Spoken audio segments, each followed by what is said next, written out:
ladies and gentlemen, boys and girls, children of all ages. A2D Radio is proud to present to you the fantasy champions of the world. Fantasy Dominance now. Only on A2DRadio.com. That's right. What's going on, everybody? What's up, boys? I'm your host, Doug Fresh. To my right, Mikey Kleinkopf. Yo. Brian Daly. What's up? And Rob Povey on the ones and twos. Coming to you live from the BMW of Atlantic City studios. This is Fantasy Dominance Now. Brought to you today by BMW of Atlantic City. BMW of Atlantic City, located at... Oh, no. Oh, silly me. Located at 6037 Black Horse Pike, Egg Harbor Township, New Jersey. I got you on backup over here, buddy. Thank you, brother. Thank you, brother.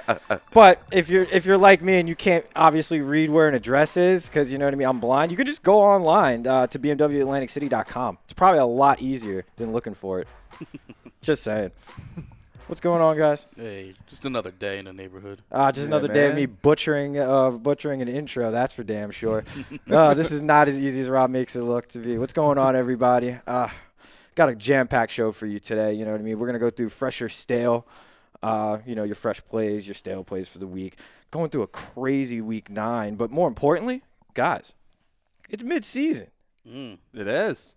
So we're doing our mid-season fantasy awards, people. Oh, yeah, we are. And those mid-season awards are brought to you by Soap Stash, the new soap standard. You can visit them online at soapstash.com, or you can find them on Facebook at Soap Stash LLC. Yo, fellas, I kind of want to just jump right in on this because this is, pretty cool topic. For those of you two just tuning in, we do have the poll question out. Who is your midseason fantasy MVP? Is it Carson Wentz? Is it Kareem Hunt? Is it DeAndre Hopkins? Or is it somebody that we didn't mention on this list? Or maybe somebody one of our esteemed panelists here is going to mention in a moment. So, fellas, I'm going to jump right in on the fantasy MVP. Who is your fantasy MVP? Brian Daly.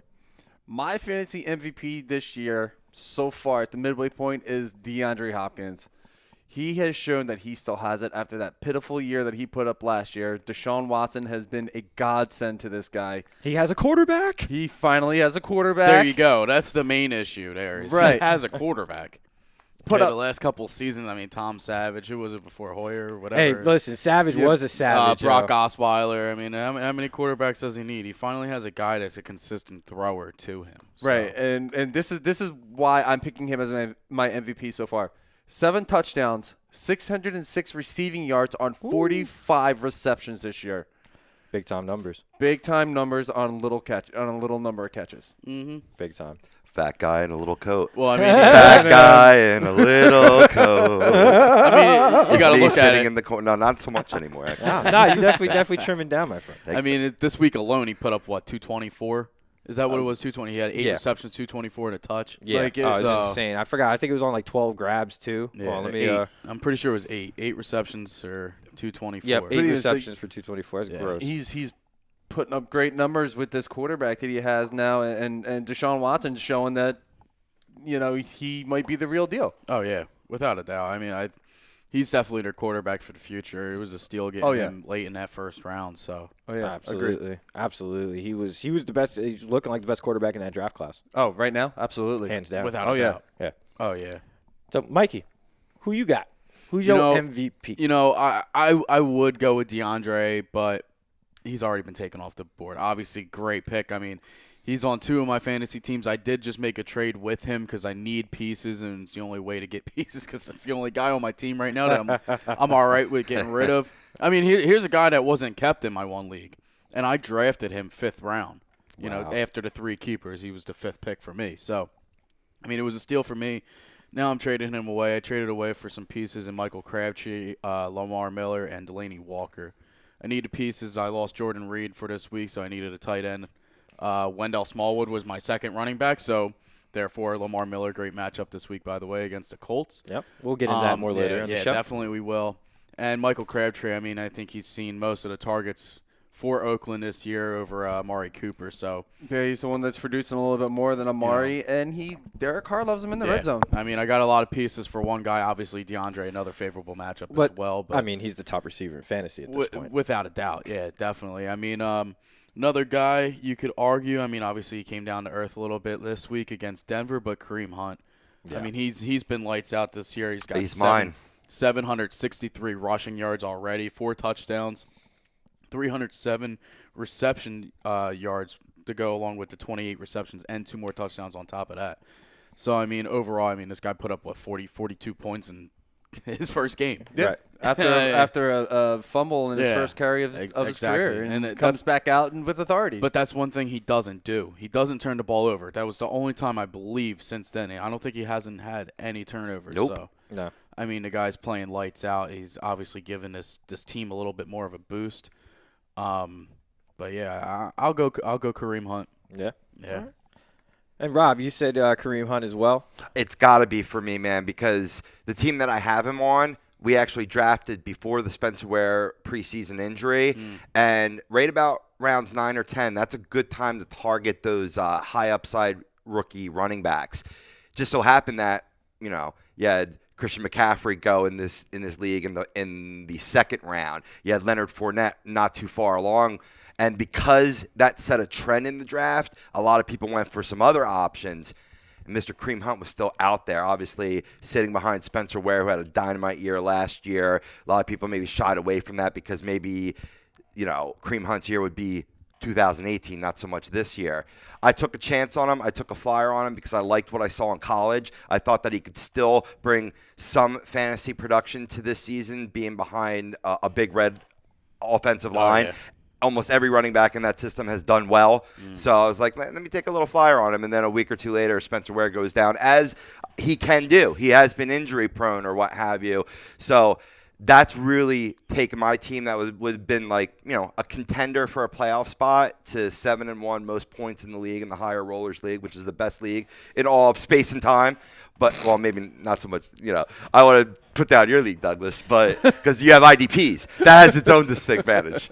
This guy, I'm smelling the shit from here, man. It's just flying, just woo. Well, I got a few ducats thrown underneath my pillow from one Brian Martin that was on the show before. He goes, plug the league. It's public. People can see it.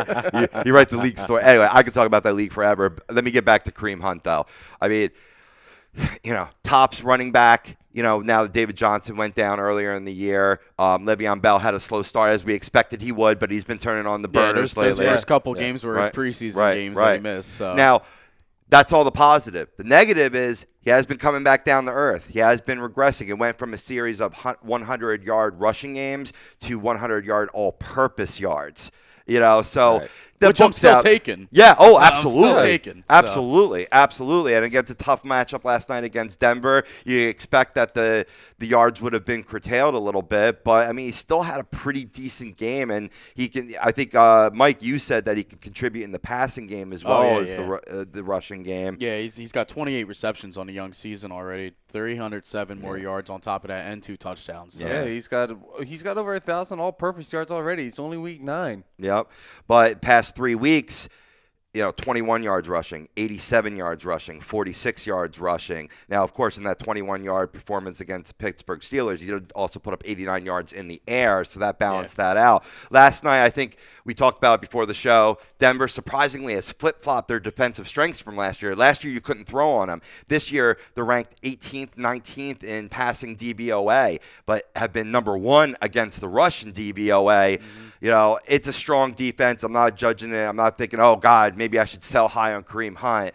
He's just been a talent. He's helped springboard my team. He's definitely my MVP. That's not a bad one. Now, mind you, we've mentioned, Kareem Hunt, who's in the poll question. Mentioned DeAndre Hopkins, who's in the poll question. Mm-hmm. I'm going to mention Carson Wentz, but he's not my guy. But mind you, Carson Wentz had an unbelievable season. He definitely deserves to be in the poll question. I mean, the guy's he's second in fantasy, right now in terms of quarterback points scored. More importantly, he's only had 2 games this year under 16 points, and it's 16 and 15. Right. You know what I mean? Every game is 20 and up. I think the no love, and I'm seeing it a little bit here on the poll, I'm seeing it here and there, is that everybody digs the running back, the wide receiver. Quarterbacks often don't get much love because you can sort of piecemeal quarterbacks that will give you between 15 and 25 points. Right. Some game managers will give you those points or whatever.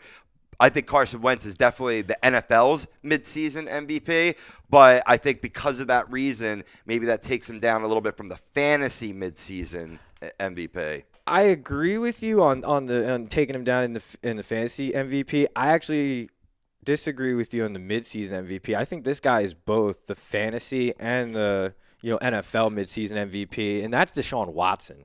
Ooh, I mean, this yeah, kid buddy. is legit, bro. First 2 games of his career, 102 yards passing, a touchdown, and 2 turnovers. 125 yards in his second game passing, no turnovers. Bunch of rushing yards in that second game. 67 and a touchdown to be exact, and 16 in the first game. But after that, I mean, man, like you're talking about, this kid is just an onslaught on the league. Absolute onslaught. He's just getting better as weeks go, too. 18 touchdowns. He's put up 18 passing touchdowns. The guy's phenomenal. In 5 games. In the 5 games since. 5 games, 18 passing touchdowns. Oh, wait. And another rushing touchdown. See, listen, this guy, I think at this point now is matchup proof. Matchup. I think so. He showed that. He showed that this week against Seattle. He ain't afraid no Legion. No, not at all. Not at all. And the Legion's getting broken up now too. That was one of the things. I didn't want to start him this week. As well. I didn't want to start him this week against Seattle. I was kind of a little nervous. Of course, he's laughing at me with his 32 points on the bench. I mean, it didn't matter. In our league, I won by like 35 points. Hey but man, you could be the guy who sat Russell Wilson in my league and left 56 points sitting on the bench. I'll put it to you this way. That's horrible. In that league, when we were discussing off air, you know what I mean, where I had the kicker come back for the win, I sat Watson and I sat Fuller, and I played DeAndre Hopkins. Yeah. Okay. Yeah, I would have put up like $160 in a league that averages like 80. that's insane. Yeah. Insane. Yeah, exactly. That's just an idea. Ugh. Yeah, my team is gross in that league. But, because that's what I do. I dominate. This is your day job. We do, baby. Day job. This is kind of like the part-time day job. That reminds me of this costume that I saw this weekend. Actually, we talked about it on Agree to Disagree, I think. No. I saw it in person. It was a couple. One was Dayman, and the other was Nightman from It's Always Sunny in Philadelphia. I don't know if you guys watch the show. I don't watch it, no. Phenomenal freaking costume, man. That was one of the best besides that, and also this one couple. One was a male end of an outlet. The other one was a female end of the outlet. That works out. Oh, nice. That's a good one. Love Halloween. Oh, Halloween's great, man. Happy Halloween, everybody. Absolutely. Yeah, really. But you did mention it a second ago, with some of the moving parts here. Let's just jump right into that. There's been a crazy amount of trades. Like, the NFL is playing fantasy football right now. Yeah. Yes. It is, yeah. Oh, this is awesome. Just to jump right out there with the breaking news this morning, Philadelphia Eagles acquiring Jay Ajayi from the Miami Dolphins for, I believe, a 4th-round pick. It was a 4th-round pick. Yeah. It's a steal. It's an absolute. Absolutely. I mean, if you look at it in Miami's way, they drafted him in the 5th round. So, I mean, they are getting a better round back. But then again, you just made the Eagles probably the most complete and strongest team in the NFC. Well, they already were. They're just even stronger now. Yeah, Right. absolutely. And now the Eagles are getting a running back in Jay Ajayi that's a more complete running back than what they have now. Yeah. The running backs they have now can't really pass protect. Jay Ajayi can do that. Yeah. And then he can also hit the hole. He's got power. Sky's the limit for this offense. This Yeah. is It really scary. is. I mean, Yeah. mind you, I love the move more on a fantasy aspect because now I see Jay Ajayi's value just skyrocket. Oh, yeah. Oh, You yeah. know what I mean? If you Without can a doubt. acquire him, if he's on the waiver wire, like put in that claim immediately. Like that's a must. At He this shouldn't point. be. No, he shouldn't be no. on the You waiver know Trade wire. what? for him. People, trade for him. But no, a lot of people, he's starting to go. A lot of people started dropping him in leagues. Just And it because sucks because it's not even him. It's not even his ability or anything like that. His offensive line in Miami is freaking terrible. Oh, and hold the fort there real quick. Let me jump in because, yes, definitely going to a better situation for offensive line, but an offensive line that just lost Jason Peters. They're in a little bit of a flux as well. So, Yeah.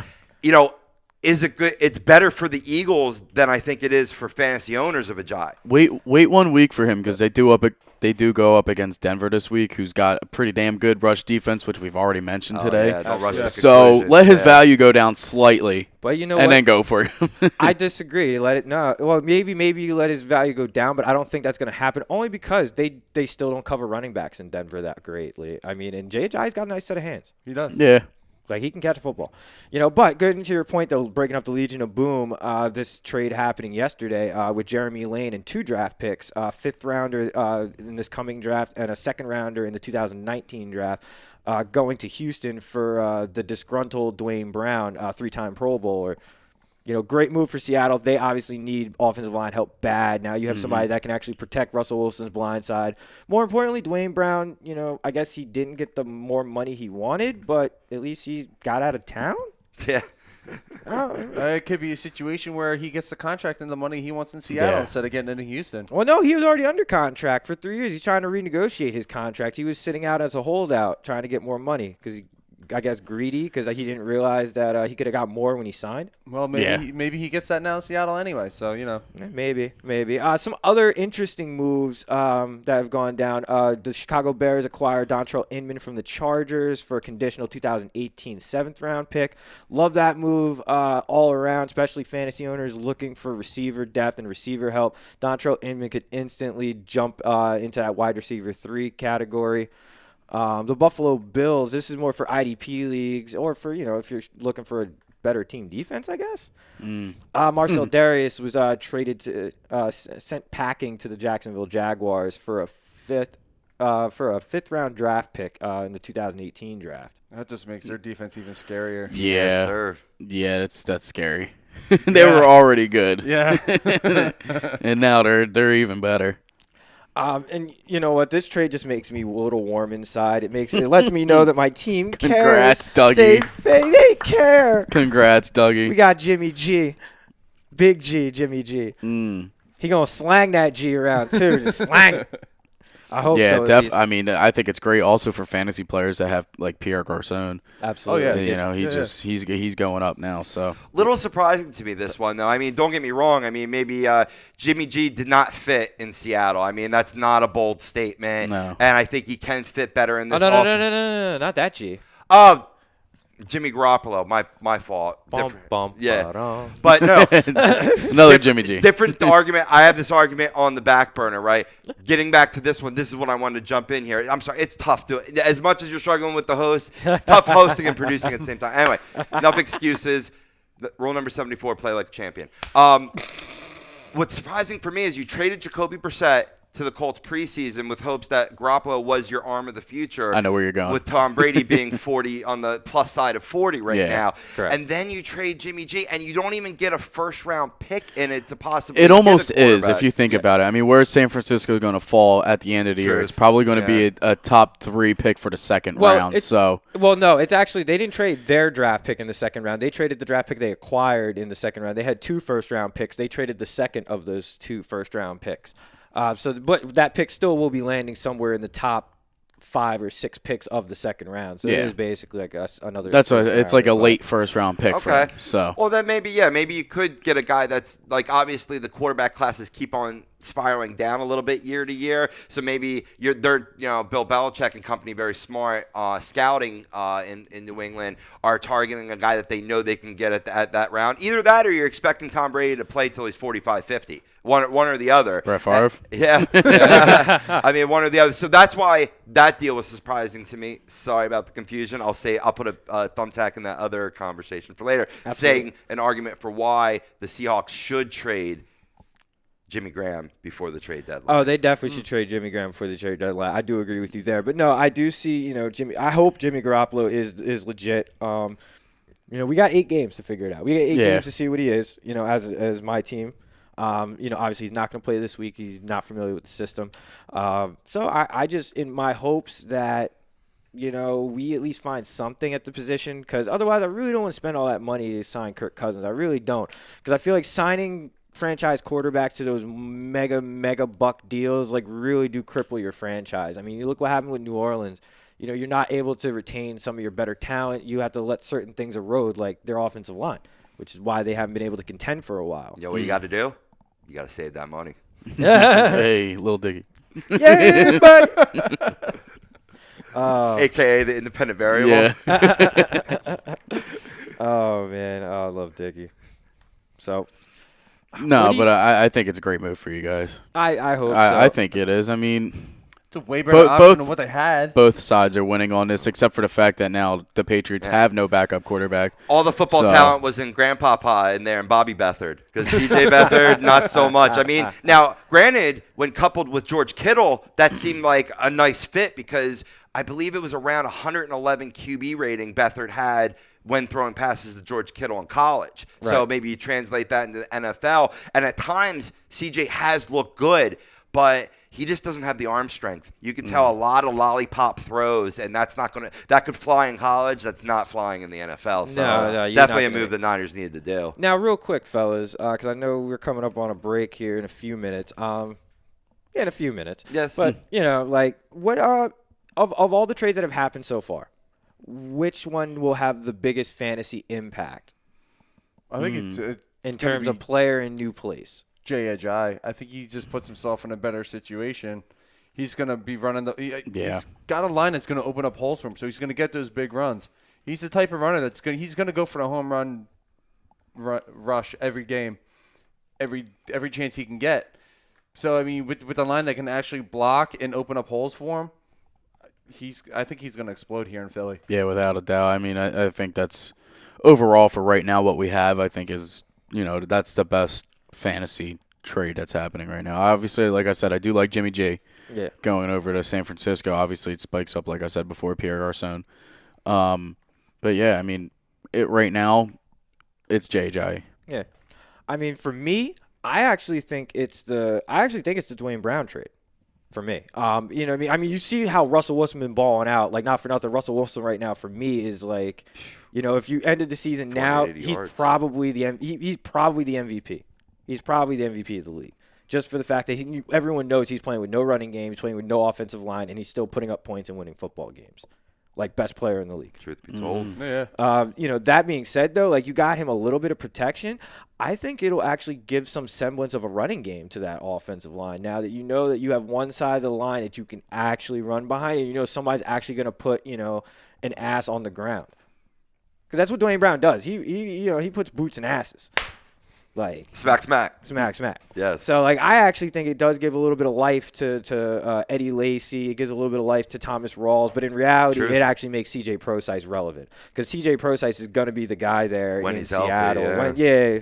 When healthy, if healthy. But he is going to be that guy. That's the main thing. And that's Yeah, and that's a big thing that's been hurt. I mean, don't get me wrong. Eddie Lacy and Rawls are garbage, but they're not this bad. A lot of it's been that offensive line, so you improve that, and then all of a sudden, you take a good team and maybe can be a contender in an NFC that's wide open right now. I mean, other than the Philadelphia Eagles. So I hear what you're saying, Doug. I mean, you could make the argument that Houston's defense just got a hell of a lot better too. Yep. An Oh, yeah. already good passing defense just got another really good cornerback in Jeremy Lane. Absolutely. Yeah, Blessings on YouTube is chiming in. He's going with Jay Ajayi, and I can see it. I mean, maybe that offensive line will be fine. They'll replace Peters with Vaitai or whatever direction that they're going to go. Right. And a Jay Ajayi will be Beast Mode 2.0 because Beast Mode 1.0 can only run over high school players, not NFL That's players. NFL referees too. Don't forget that. Truth. No, he's strong arm referees. Air pound. Oh, my bad. Right. He deboing referees. Right, air pound on that one. That was a quote of the show. But to answer your question, though, Doug, for me, it's Jimmy G, man. And it's Jimmy G all day because I'm a DFS player. And he's going to be a great value week in and week out that can pay off well for the San Francisco 49ers matchups. I could definitely see that. I mean, He's going to make me money. That's why I like Jimmy G. I think we're not going to see Jimmy G until probably about week 10. Week 11-ish. You might even just get in there now as bad as Beathard's been. So He's got to get in there. he's got to learn the system. But, I mean, playbook. if he's as good as a quarterback as everybody thinks he is, he'll fit right in and just sling the ball right away. Well, since we're talking about him jumping in right away. Well, what happens now with Tom Brady's backup situation? Does Brian Hoyer, who obviously is going to be released by the 49ers, I don't even know why they gave him money, but you know what I mean? He's going to be released. Does he go right back to New England and slide in as that number 2 behind Brady? Somebody needs to back him up. I mean, or do you insert Kaepernick there?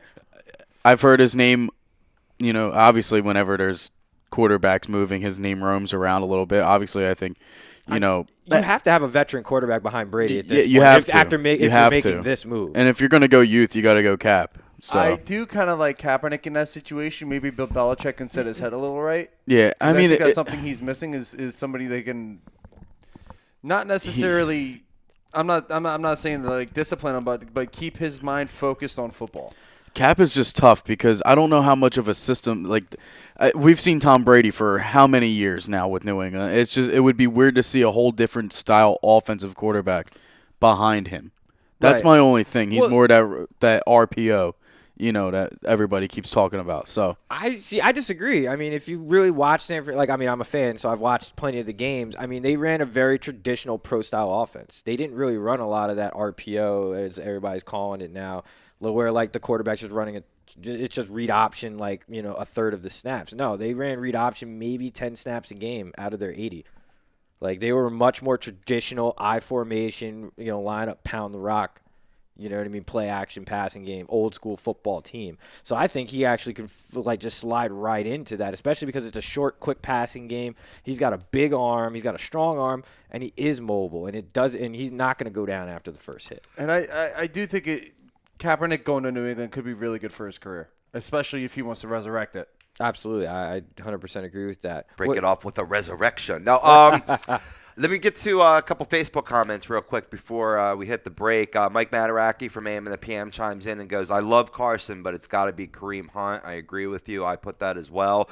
Tom Arnone is going with Wentz, and like you said, he has put up the fantasy numbers. No, he is. That's why he's on the poll. That's why he's in the conversation.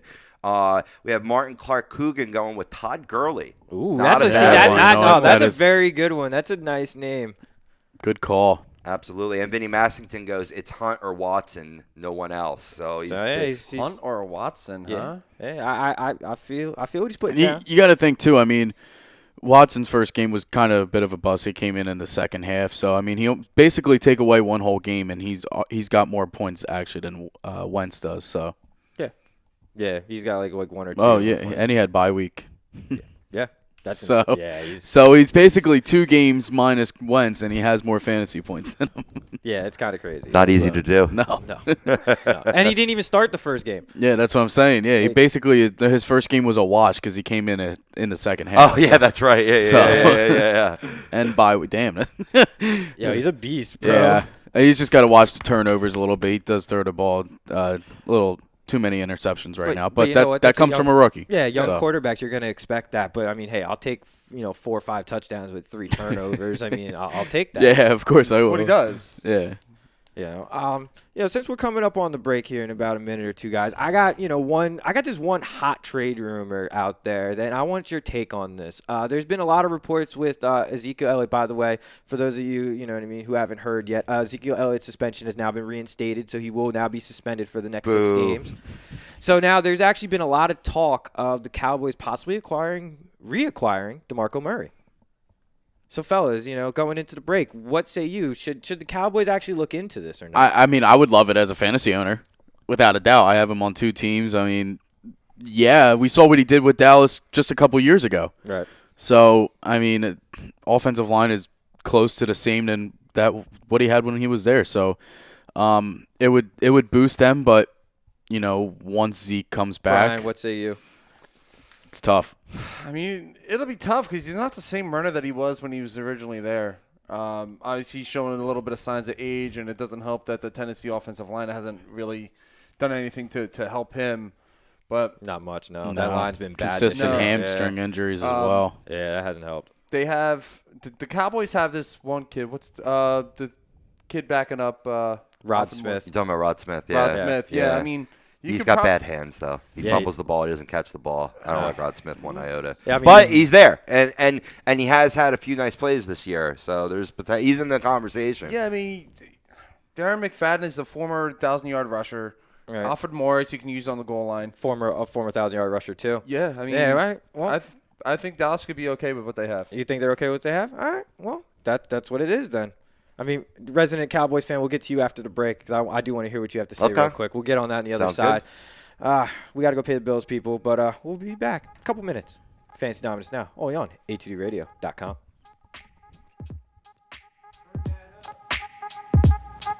Oh, I should have muted you.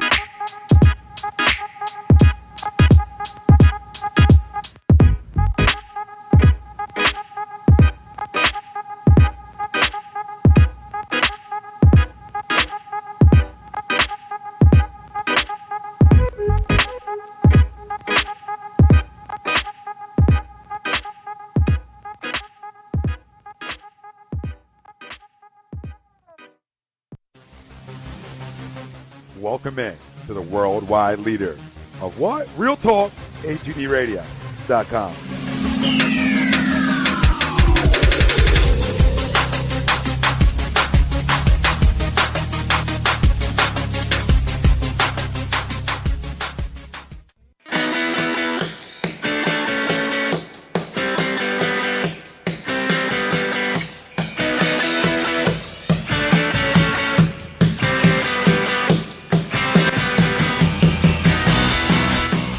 Hey, do you need to get your skills in shape? Then contact the Scanzano Sports Center, located at 5 Carnegie Plaza in Cherry Hill, New Jersey. You can give them a call at 856-889-3434 or visit them on the web at www.scanzanosports.com. John Scanzano offers individual, semi-private, and team training lessons in hitting, pitching, catching, outfield, along with turf rentals. The Scanzano Sports Center is equipped with a 31,000 square foot indoor facility, 4 batting cages, and a 4,000 square foot strengthening and conditioning room. So what are you waiting for? Contact the Scanzano Sports Center today.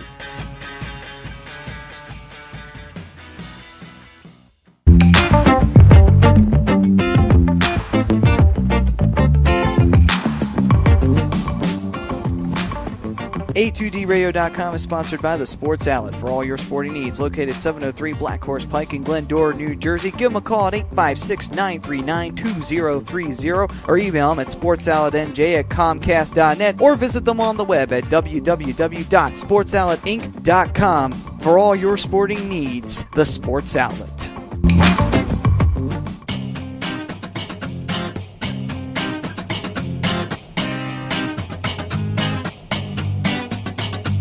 A2DRadio.com is proudly sponsored by Gibson Mayer LLC Certified Public Accountants. Gibson Mayer, located in Yardley, PA, is a leading accounting and business consulting firm with a proven track record of handling critical issues with expertise across many different industries, including construction, distribution, hospitality, manufacturing, real estate, service trades, merchandising, professional services, and professional athletes.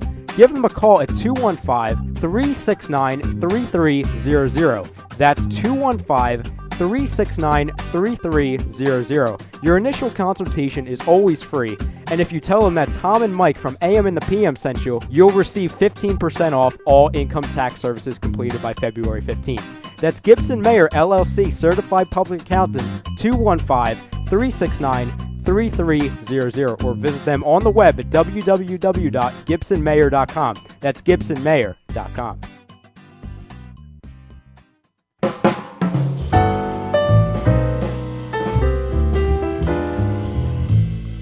Fellas, you ever come in from that baseball or football game and your woman won't come near you because you stink beyond belief? Then you need Soap Stash. You should never settle for a generic hygiene product that only covers up the stench. Treat your skin with the best nutrients. Feel clean with the only soap you'll need. The highest grade carrier oils are ingrained in all of their products, which are 100% natural and terrific for your skin.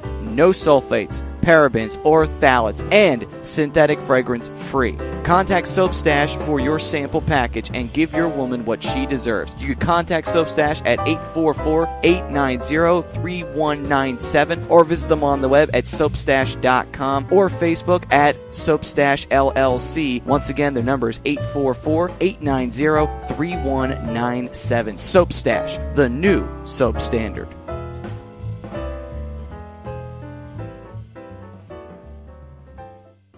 Hi, folks. Bob Mannery here. You're listening to A2D Radio, real sports talk radio for the fans, by the fans, no agenda. These guys are the best in the business. Hashtag it. No notes.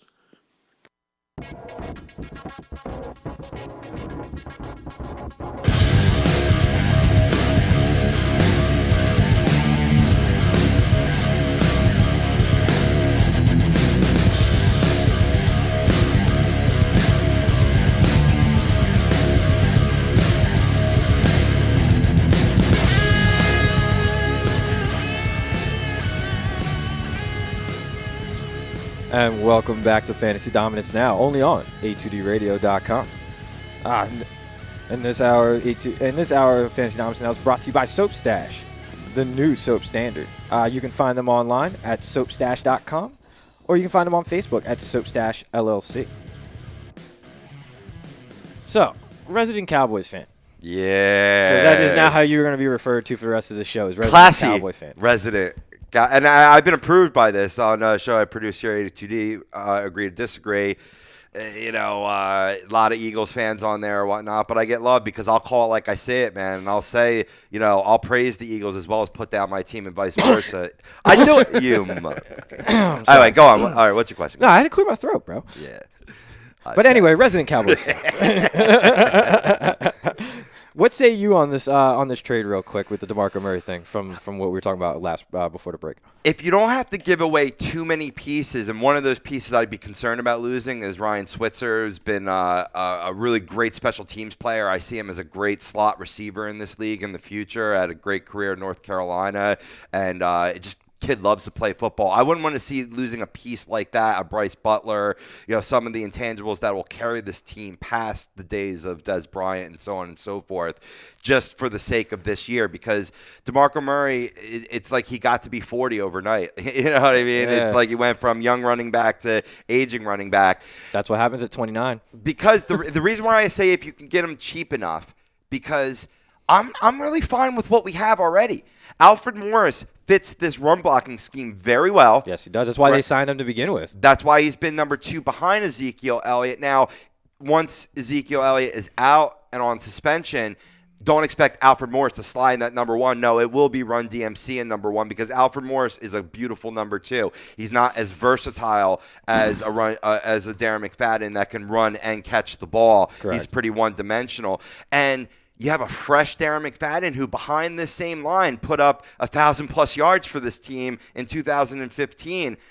I think they'd be fine with what they have. But if you can get DeMarco Murray cheap enough, why not throw another hand into that committee to sort of stop, the bleeding, have it be a gap stop until Ezekiel Elliott's back. Right. I've seen it again. Ian Rappaport's reporting it too, that DeMarco Murray might be coming back. So, I mean, it's not like anything official, nothing big, but it is a rumor.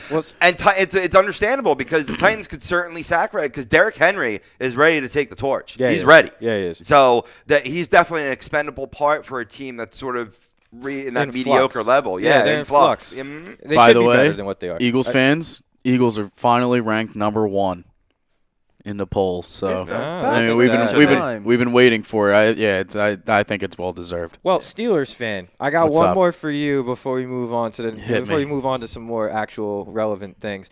Martavious Bryant, he's just disgruntled. Everything else. Trade deadline is today at 4:00. Does Pittsburgh trade him? I just got a report actually from Jeremy Fowler reporting on ESPN that they already have him in their Week 10 plans.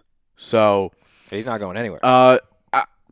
Listen, I don't think he really pissed me off these past couple of weeks. I mean, before the season started in the preseason, he was calling out Sammy Coates, saying this is my job, yada yada. They dish Coates, send him to the Browns.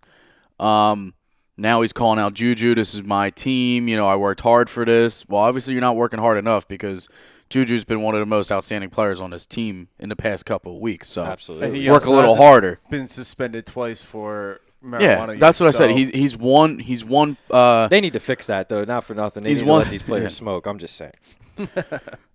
Free Josh Gordon. He's one joint away from being expelled from the league forever. So. Oh, you mean like Justin Blackman? Yeah, idiot.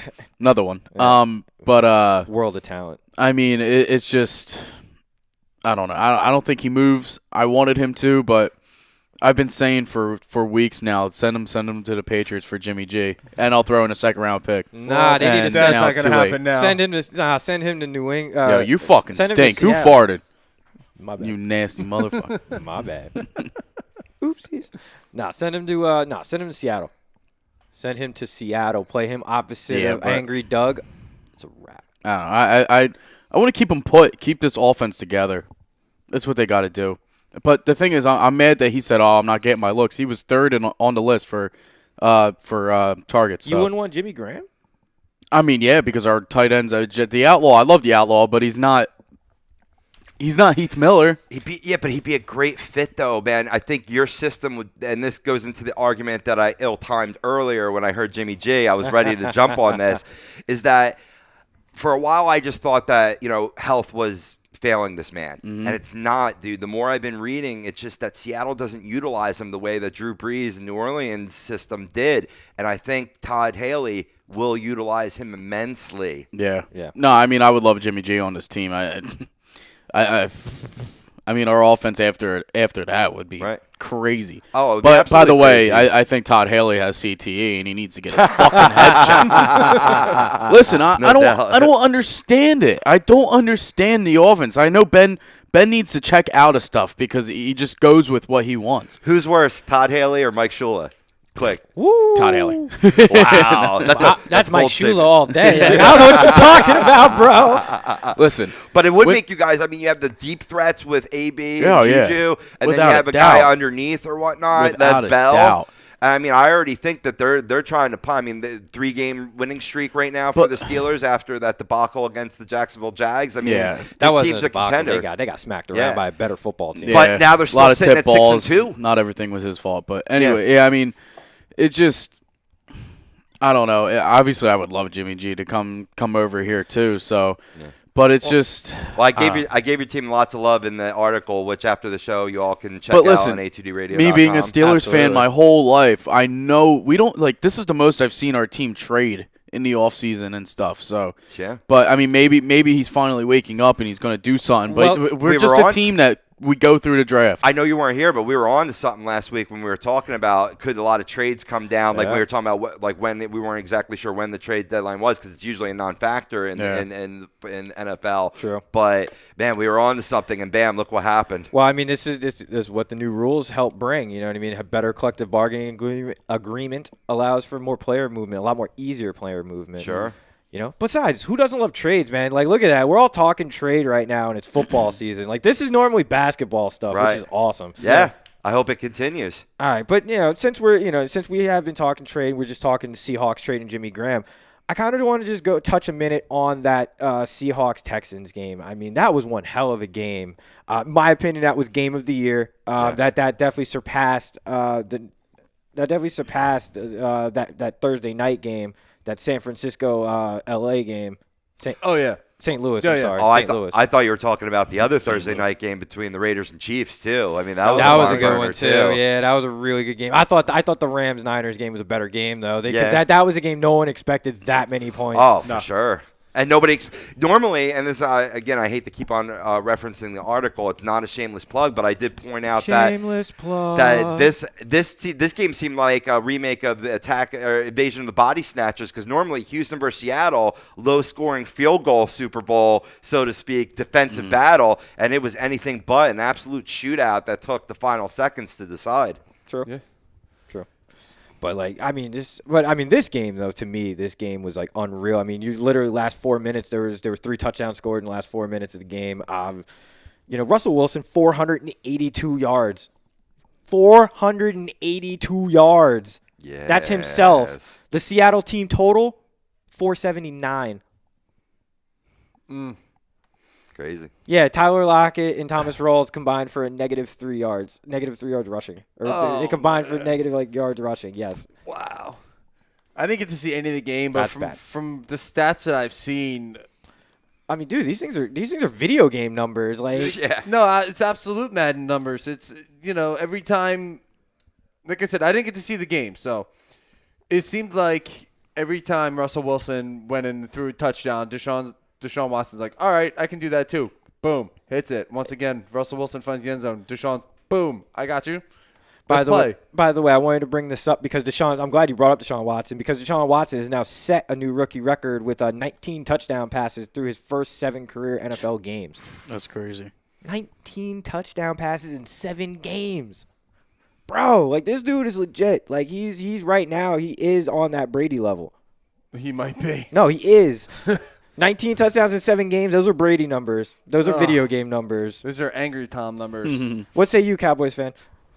What do I say? I'm sorry. What say you? In regard to the game? Yeah. Or in regard to Deshaun Watson? In regard to Deshaun Watson, Well, is he Brady level yet?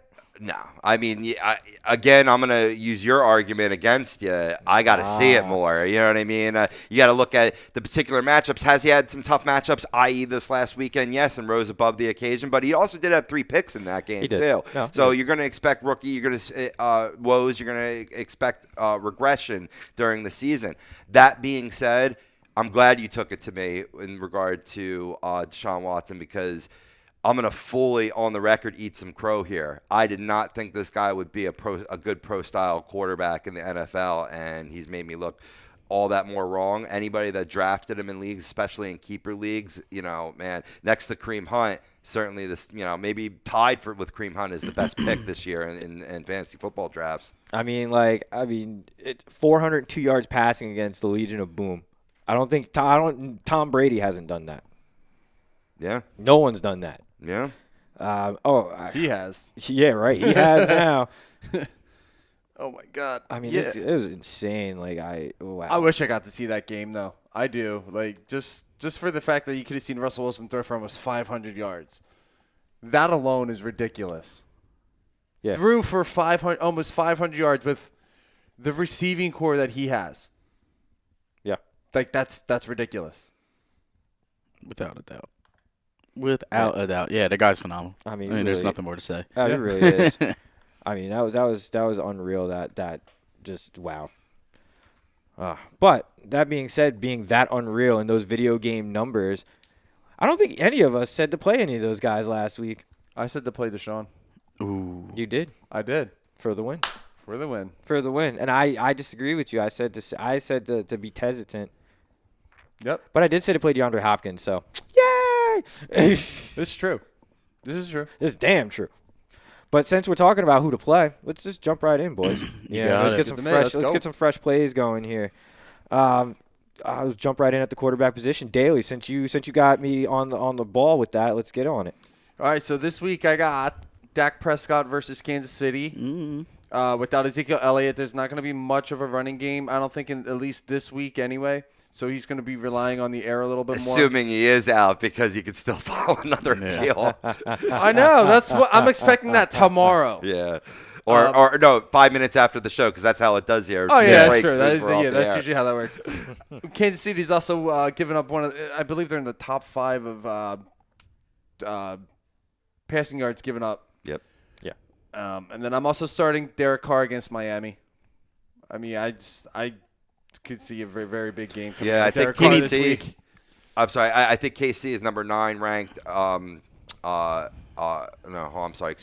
19 ranked against the pass in DVOA rankings, according to Football Outsiders. It's because of the loss of 5-time Pro Bowler Eric Berry is really certain that secondary. Wholeheartedly. Yeah, absolutely. Yeah. I mean, but does it not concern you? They've only allowed 5 touchdown passes in their last 2 games. Does that not concern you at all on playing them? Because, not for nothing, I'm looking at the numbers here, as you had mentioned, playing against the Dolphins. They've only allowed a quarterback to throw 2 or more touchdown passes 3 times this season. I mean, not really. They still have a decent running game. I mean, as long as Marshawn Lynch decides he wants to show up and run like he did after the referee a couple weeks ago. Derek Carr's going to light it up. He needs to have a good bounce back game. Absolutely does. Only 1 touchdown, 2 picks last week. Buffalo, man.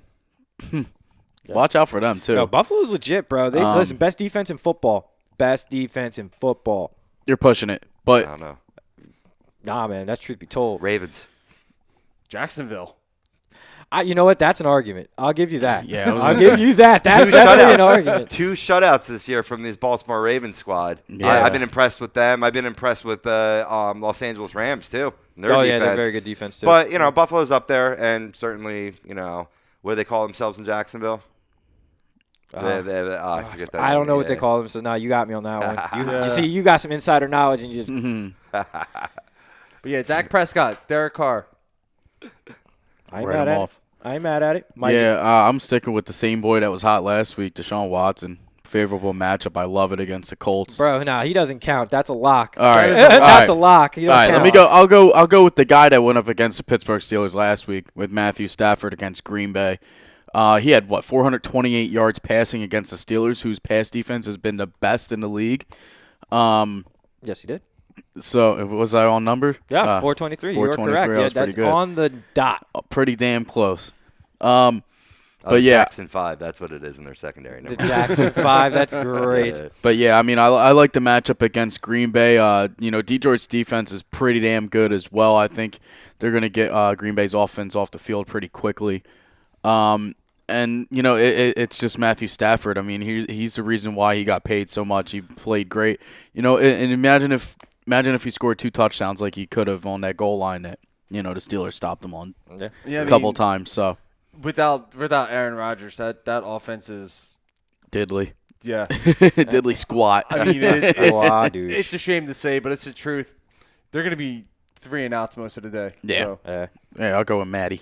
Okay. Yeah, I like that. Matty Staff.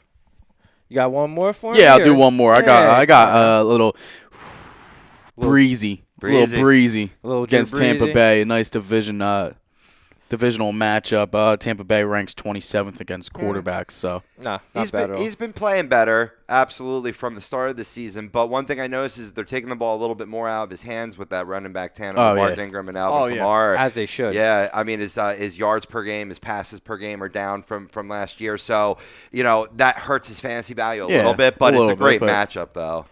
Yeah, no, I agree. I actually, I got a couple guys here. No, I'm surprised no one's mentioned this guy for one. I like Jared Goff this week. New York Football Giants. That secondary is just playing bad. DRC doesn't even want to be there. So even if I don't expect him to suit up. 3 of their last 4 games, they've allowed at least 3 touchdown passes to opposing quarterbacks. So I'm going to ride that Jared Goff train this week against that poor defense, and especially in DFS. He's going to be a darling in DFS. He's a cheap play, save you some money, stack up at other positions. Also, I'm going to sprinkle in some famous Jameis this week. Granted, the numbers don't say to like the matchup at New Orleans.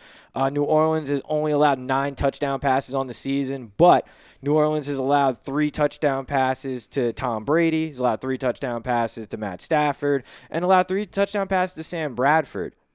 Yeah. See the correlation there? Yeah. They're quarterbacks. Cam Newton, last time I checked, is a quarterback. So I'm gonna roll with Cam Newton this week and expect 3 touchdowns. I get you there. The only thing I'm a little concerned about is I don't know if Winston will even play this weekend. That shoulder and rotator cuff just ain't right, man. It just ain't right. And in my opinion, I think you should shut him down for a couple weeks despite these good matchups that the Tampa Bay Buccaneers have to face.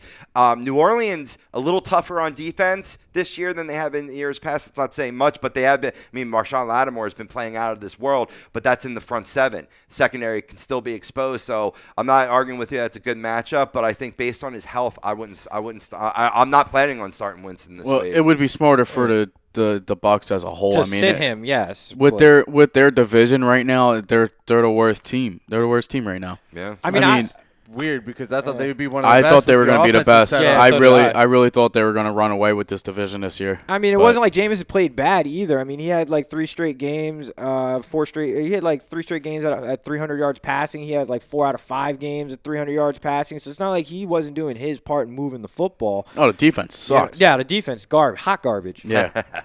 Hot garbage. Yeah, I had to pull that one out the Wayback Machine. But this is a bad offense. And you know what else is bad about that offense? Or I should say about that defense. It's that the fact that, they play Jameis Winston every week. You would think that you would be able to get a little bit better having to see a very good, strong quarterback week in and week out in practice. Like, what's up with that? Health. They've been banged up. Quan Alexander has been banged up all year, amongst others. That's a very good point. I think that's been limiting their potential, but I mean, still, the pass rush isn't there either. Right. I mean, you drafted Noah Spence. He's an elite talent, troubled talent, but an elite talent out of LSU. He's giving you nothing. Gerald McCoy is not looking like an all-pro that you're paying him to be, Right. so that doesn't help either. Right. Absolutely. And TJ Ward, too. You can't forget that he went there as well, and he's not really helping out that backfield either. No, they just need to trade his ass. Like, I'm just saying, or cut him or something, because they're not even playing him at this point, which I don't understand why you wasted the money. Yeah. Just saying. Trade him. Trade him. It's a trade-happy league right now. It really is. It really is. Get on the train. All right, but since we're on a trade happy league, let's trade places. We were just talking about the fresh plays. Let's talk about the stale plays. Let me throw one more in on this because let's trade back. Because I did have Jared Goff as well, but another guy I'm interested in. This is my number one play this week in terms of DFS level is Jacoby Brissett at Houston. Same style of quarterback as Russell Wilson. You just saw what Russell Wilson did to that secondary. That secondary is old. He's got T.Y. that can get behind Jonathan Joseph. He has T.Y. for now. I was just about to say, truth. He's on the block as well as Moncrief. So. Truth. And maybe this pick could change hands if you're listening to this later in the week. Yeah. And some of these trades have gone down. But for now, with the Colts intact, I think Jacoby Brissett's an awesome play. Just to give some numbers behind this, the Houston Texans are giving up the third most points to opposing quarterbacks. And on FanDuel, you can get Jacoby Brissett for $6,500. I think it's a good play. Like I said, same style as Russell Wilson. And Jonathan Joseph is too old. He's just too old. A little bit. But you know what? I will not be outdone, so I want to add one more too. Go for it.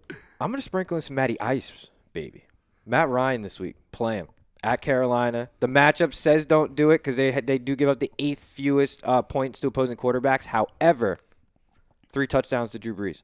2 touchdowns to Tom Brady. 2 touchdowns to Matt Stafford. 3 touchdowns to Carson Wentz. Just saying. They play quarterbacks, they give up touchdowns. Play him.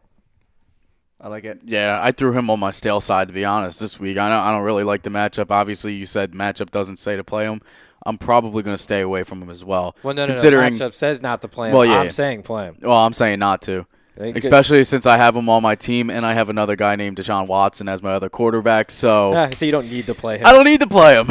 You actually don't need to own him. Riches. You actually don't even need to own him. Yeah, true. I'll just keep Watson for the rest of the year and just bank on that. Basically. Shit, pick up Josh McCown. He's been on fire. Hey, but you already jumped in on the stale plays this week. Keep it rolling, man. Who else you got this week? I'm also sitting down Marcus Mariota against Baltimore. Agreed. Baltimore's pass defense, overall defense, has been pretty lights out recently. Like you said, they already got 2 shutouts this year and a 40-0 blowout on Thursday Night Football against Miami. So Miami didn't even show up. No, man. they didn't. No. They didn't. They just played it. They just ran a practice with themselves. I mean, it was what? That's basically what that was. Yeah. You are full of the awesome quotes today, Brian. Oh, I must be well rested. Yes, you are, dude. MVP of the show right here. Yeah, that's no doubt about it. Oh I'm the God. LVP over here. But yeah, I don't like the matchup for Mariota this week. I mean, Baltimore defense sets up the 2nd least points to opposing quarterbacks. So I feel you. Makes sense. Yeah. All right. Brian, you want to jump in on who's your stale plays this week? Well, my stale plays, one's going to be a bit of a shocker. So I'm going to go with the non-shocker first and go with Kirk Cousins. Kirk Cousins against Seattle. That is not a shocker. That's also one of mine. Yeah. That was mine. Yeah. Well, that wasn't the shocker. But Kirk Cousins against Seattle. He doesn't have any offensive weapons to go up against that defense and really put forth a really good effort. And you saw what happened this past Sunday. That offensive line is beat up. At one point, they had 4 different starters on that offensive line from where they started the year. You know, and I don't care how great of a quarterback you are. If you're Tom Brady, if you don't have time to throw the ball, you're not going to have a good fantasy day. And Seattle's defense is going to be coming back to make a statement after getting blown up to the tune of 38 points last week. No, I absolutely agree. And they're really good at covering the running back. So Chris Thompson's going to be handcuffed. Truth. So, I mean, it's just not going to be a good day to be a Washington Redskins fan. Rob Kelly could be a good contrarian pick on DFS, though, or whatnot, because I think if the Redskins do anything on the ground, it'll be Fat Rob. I agree with that. Agree with that wholeheartedly. Rob, what say you? Who your stale plays? It was Kirk Cousins. That's definitely one of them. I mean, looking a little deeper, I don't know how many people own him or would be playing him, but I would stay away from Eli Manning against the Los Angeles Rams. Keep stealing my picks, bro. Well, then I'll cut it off there. Because there's one more that I could say. Nah, go for it, because I only got 2 more. Andy Dalton. Now I have 1 more. That's a good one as well. Hold on. Before you go, let's see if I can steal your other one. Oh. My shocker, Carson Wentz. I'm not starting Carson Wentz against the Denver defense. What do you know? I've helped mold some great fantasy advice over here because now I've got nothing. I literally have nothing. You just mentioned all 4 of my guys. But that's okay because you know what? We're up against it anyway. So I guess on the other side, we're going to keep this train rolling. We'll get to running backs, wide receivers, all the other positions. And more importantly, we'll get back onto the midseason awards. We'll get to the busts, and we'll get to the breakout stars. This is Fantasy Dominance Now, only on a2dradio.com.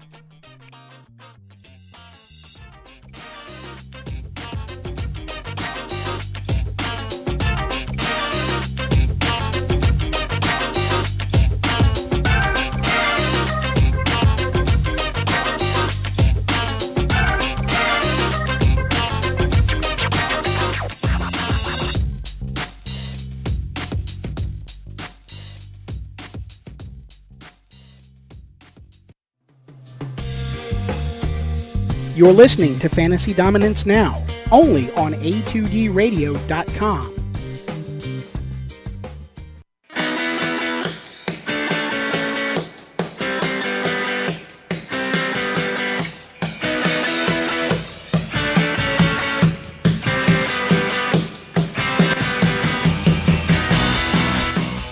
Hey, do you need to get your skills in shape? Then contact the Scanzano Sports Center, located at 5 Carnegie Plaza in Cherry Hill, New Jersey. You can give them a call at 856-889-3434 or visit them on the web at www.scanzanosports.com. John Scanzano offers individual, semi-private, and team training lessons in hitting, pitching, catching, outfield, along with turf rentals. The Scanzano Sports Center is equipped with a 31,000 square foot indoor facility, 4 batting cages, and a 4,000 square foot strengthening and conditioning room. So what are you waiting for? Contact the Scanzano Sports Center today.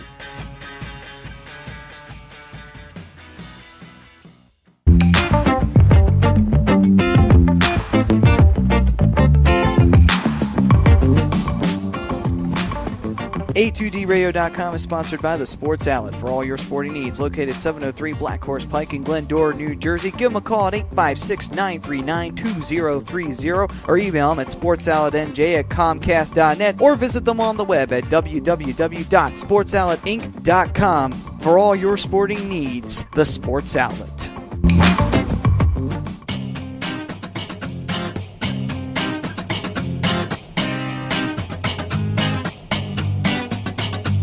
A2DRadio.com is proudly sponsored by Gibson Mayer LLC Certified Public Accountants. Gibson Mayer, located in Yardley, PA, is a leading accounting and business consulting firm with a proven track record of handling critical issues with expertise across many different industries, including construction, distribution, hospitality, manufacturing, real estate, service trades, merchandising, professional services, and professional athletes. Give them a call at 215-369-3300. That's 215-369-3300. Your initial consultation is always free, and if you tell them that Tom and Mike from AM and the PM sent you, you'll receive 15% off all income tax services completed by February 15th.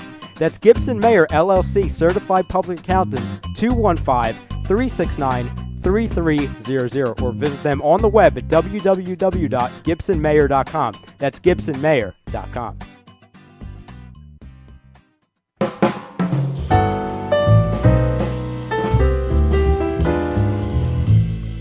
Fellas, you ever come in from that baseball or football game and your woman won't come near you because you stink beyond belief? Then you need Soap Stash. You should never settle for a generic hygiene product that only covers up the stench. Treat your skin with the best nutrients. Feel clean with the only soap you'll need. The highest grade carrier oils are ingrained in all of their products, which are 100% natural and terrific for your skin. No sulfates, parabens, or phthalates, and synthetic fragrance free. Contact Soap Stash for your sample package and give your woman what she deserves. You can contact Soap Stash at 844-890-3197 or visit them on the web at soapstash.com or Facebook at Soapstash LLC. Once again, their number is 844-890-3197. Soap Stash, the new soap standard.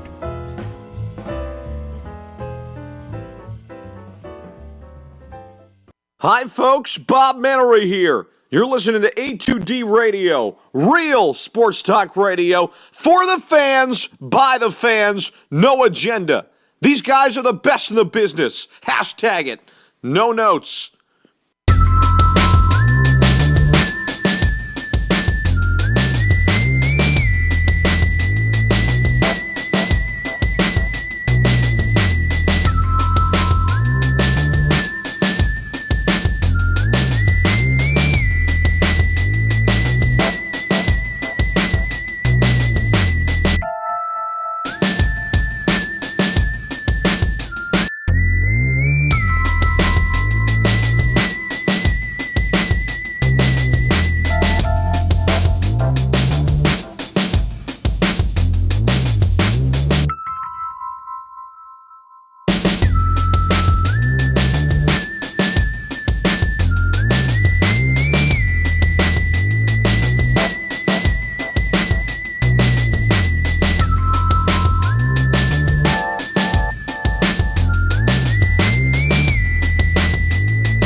And welcome back to Fantasy Dominance Now, only on a2dradio.com.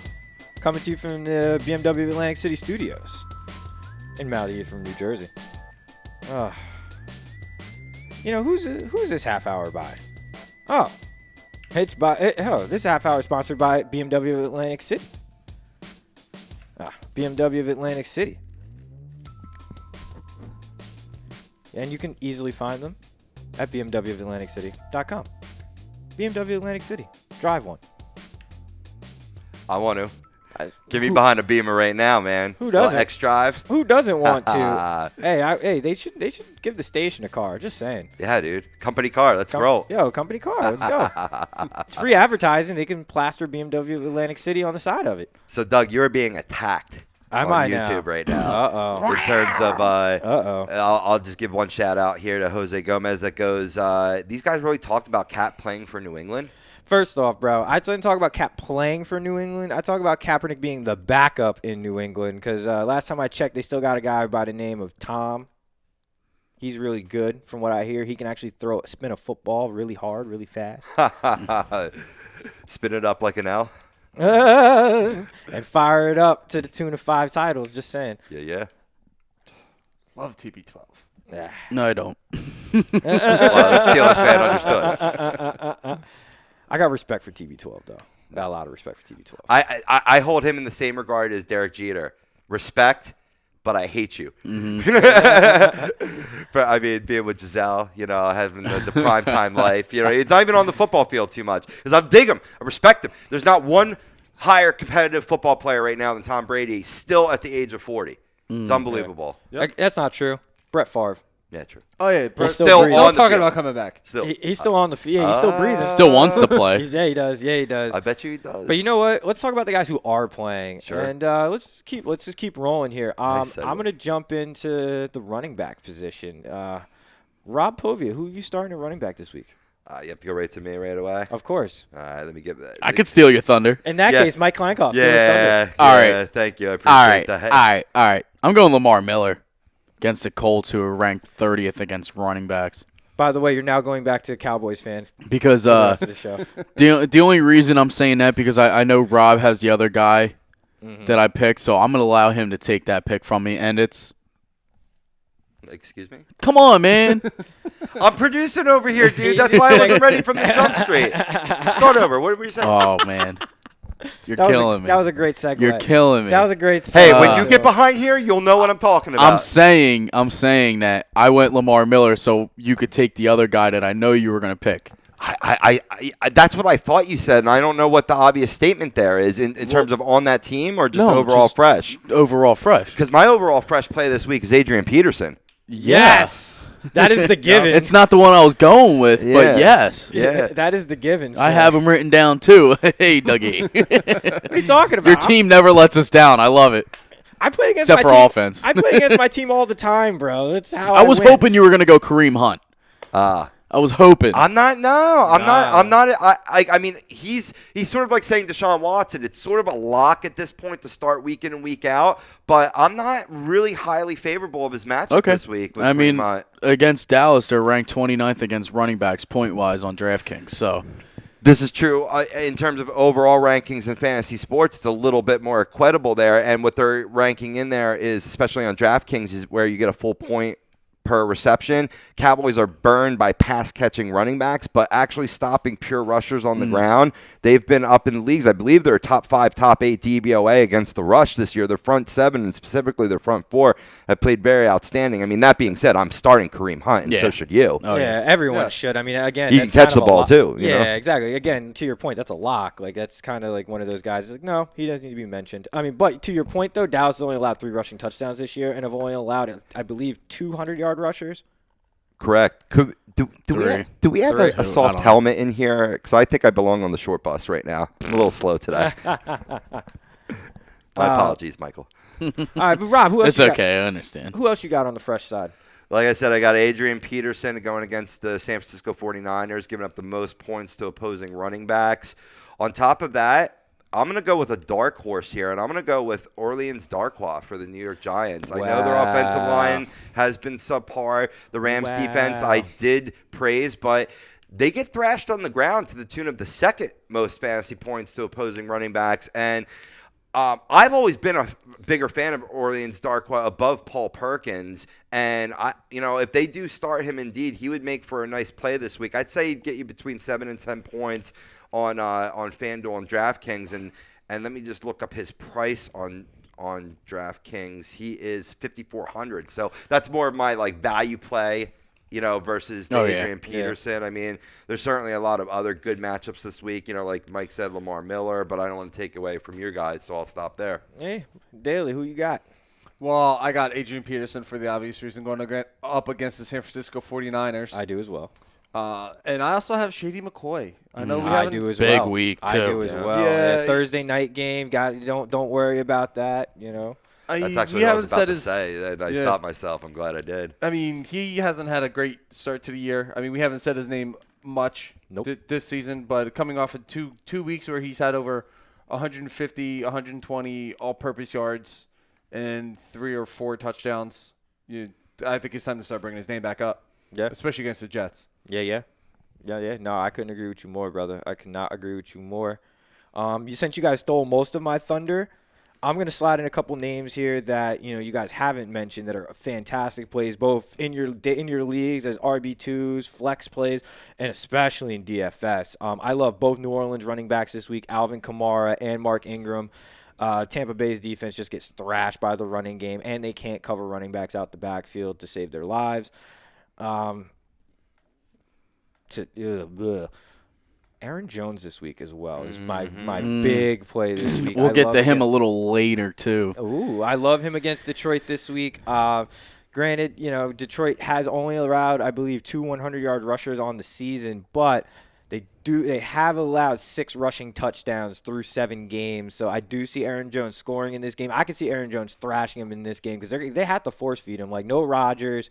We saw what it was 2 weeks ago with Todd Hundley. He's terrible. Right. Todd, because he doesn't deserve to have a real name. Damn. Todd,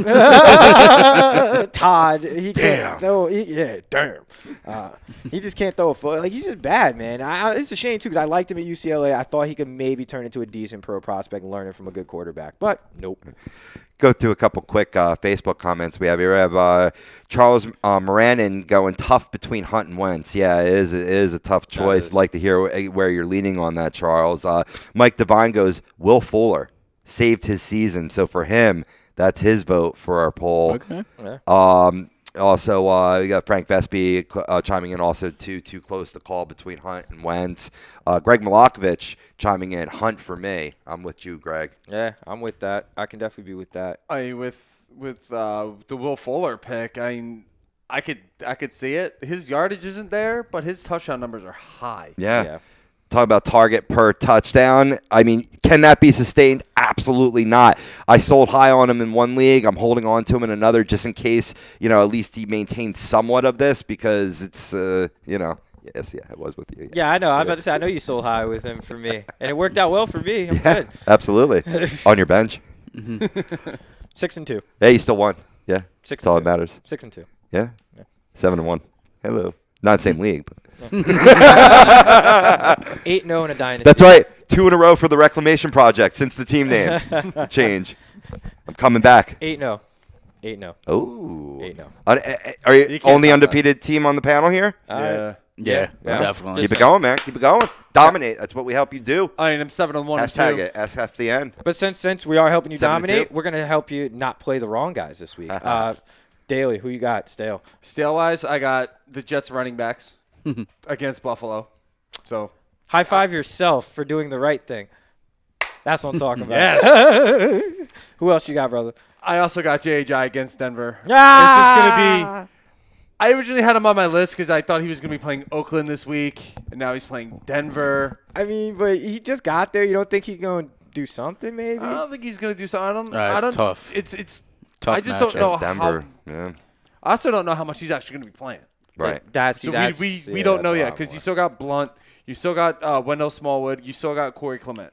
I'd avoid all of them. actually, against this tough matchup, man. I mean, maybe Smallwood as a sneaky flex play in DraftKings, just for the point per reception. Don't even do it. He pissed me off last week. I'm just riding my cloud of cash over here. But yeah, I mean, as far as Jai goes, right on. It's going to be a feeler week for him, just so he can get used to the offense. Oh, you're 100% right, Brian. You're 100% right. Fair. Mike Klonko, who you got? Watch out for you got, I should say. Watch out for Leonard Fournette this week. Yeah, buddy. He's they're going up against Cincinnati that, 7th least points, 2 running backs. It's a tough matchup, plus with his injuries, it's kind of concerning. So watch out for him. I'm not really favored in him this week. Le'Veon Bell and Marlon Mack did beat them up in the last 2 weeks, but you think they but right no the touchdowns. Ship? It just said, 2 touchdowns to opposing running backs? Yeah, they had 2 rushing touchdowns. 2 rushing touchdowns, yeah. Yes. I think they allowed receiving touchdowns in both of those games, though, in their last 2 contests. Yeah. And they do allow quite a few receiving touchdowns out of the backfield. So, passing game, yeah. Running game, definitely. I don't think he's going to get traction. But yeah. Are you concerned more about the matchup, or are you more concerned about the injury? More concerned about his injury, to be honest. Yeah, what is it? Ankle injuries, he missed 1 week because of it. Right. So just watch out for him. I'm not a fan of it. Okay. So who else you sitting? Another tough guy. I'm going Freeman. Yeah, against Carolina. I have him on my list too. He's banged up. That shoulder is hurting him. He's going to be limited tomorrow at practice. I mean, that's actually a kind of a slight upgrade, because yesterday they were saying he wouldn't practice at all. Yeah. Now they're saying he'll be limited. Carolina gives up the 3rd least points to opposing running backs. That being said, though, I think Tevin Coleman has a day in place of a banged-up Devontae Freeman. He looked good this past week. I was really teetering on playing him in my one league. I should have. But, yeah, I'm not going near Devontae Freeman, certainly in DFS. That shoulder concerns me. Yeah. Well, Rob, who else you not playing this week? I'm not playing Frank Gore or Marlon Mack. Frank Gore in leagues, Marlon Mack in DFS. It's another tough matchup going against Houston Texans. As much as they get burned in the air this year, they are giving up the 4th least points to opposing running backs. Frank Gore, for obvious reasons, has been slowing down in production due to his age. Marlon Mack has been a DFS darling. He's not that old. I think he's only 26, 27. Frank right? Gore? Oh, Frank Gore. Yeah. Oops. I know. I was 34. No. Let me let you off the hook. I was talking about Frank Gore and Marlon Mack in the same vein there. Yeah, you know what I mean? whoa. I was speaking to the former Frank Gore. Marlon Mack has been often play for me in DFS leagues. Not this week. I'm not going up against the Texans defense, who they themselves, missing J.J. Watt and Whitney Merciless does hurt big time, but they're very deep in terms of their front 7, and I think that run defense won't be sacrificed. Right. No, I can agree with you there on that. I'm leaning, a lot of you guys took a lot of my better ones, so, I'm leaning toward not playing Carlos Hyde in DFS this week. I do like him in league play. I think you have to play him as an RB2 because I do think he gets the touch volume, and, PPR leagues, he's going to give you a little something, but I just don't – I see it being really tough for him to crack, over 15 points, and, in DFS, it's really more what you're looking for. So I'm avoiding him in that there. I'm actually sitting this week, I'm actually sitting this week. I don't know who. Yeah, right. All the Philly backs this week, definitely. Yeah. Like Rob stated before. I mean, it's definitely a tough matchup. We saw what they did to Kareem Hunt and Wes. So that committee's it's going to be a new committee now with Ajayi there. So we don't know what's going to happen with Philly. Who's going to get majority snaps? Yeah, and this is another guy that's not on a lot of radars, but he's starting to creep into that RB2 conversation. Alex Collins. I'm not playing him. I'm sitting him this week at Tennessee, not because he's not there and he's not the guy, because he's definitely the guy now, but because Tennessee doesn't allow, rushing, doesn't really allow it much on the ground. They've only allowed, as a team, they've only allowed 2 teams to surpass 100 yards rushing on the season. And they've only allowed 2 touchdowns on the ground. So with that, I don't see Alex Collins being able to do much damage in that game, and I just want to, I'm just going to back off. Yeah. I mean, I don't blame you. I still want to see a little bit more from Alex Collins. He had a good week last week, but I like Alex Collins, though. I think he's still an ad if he's available in your league. He's definitely a running back to grab, especially now with running backs on the move, too. You know what I mean? We got a little bit more on the waiver wire here. Mm-hmm. A little bit more meat.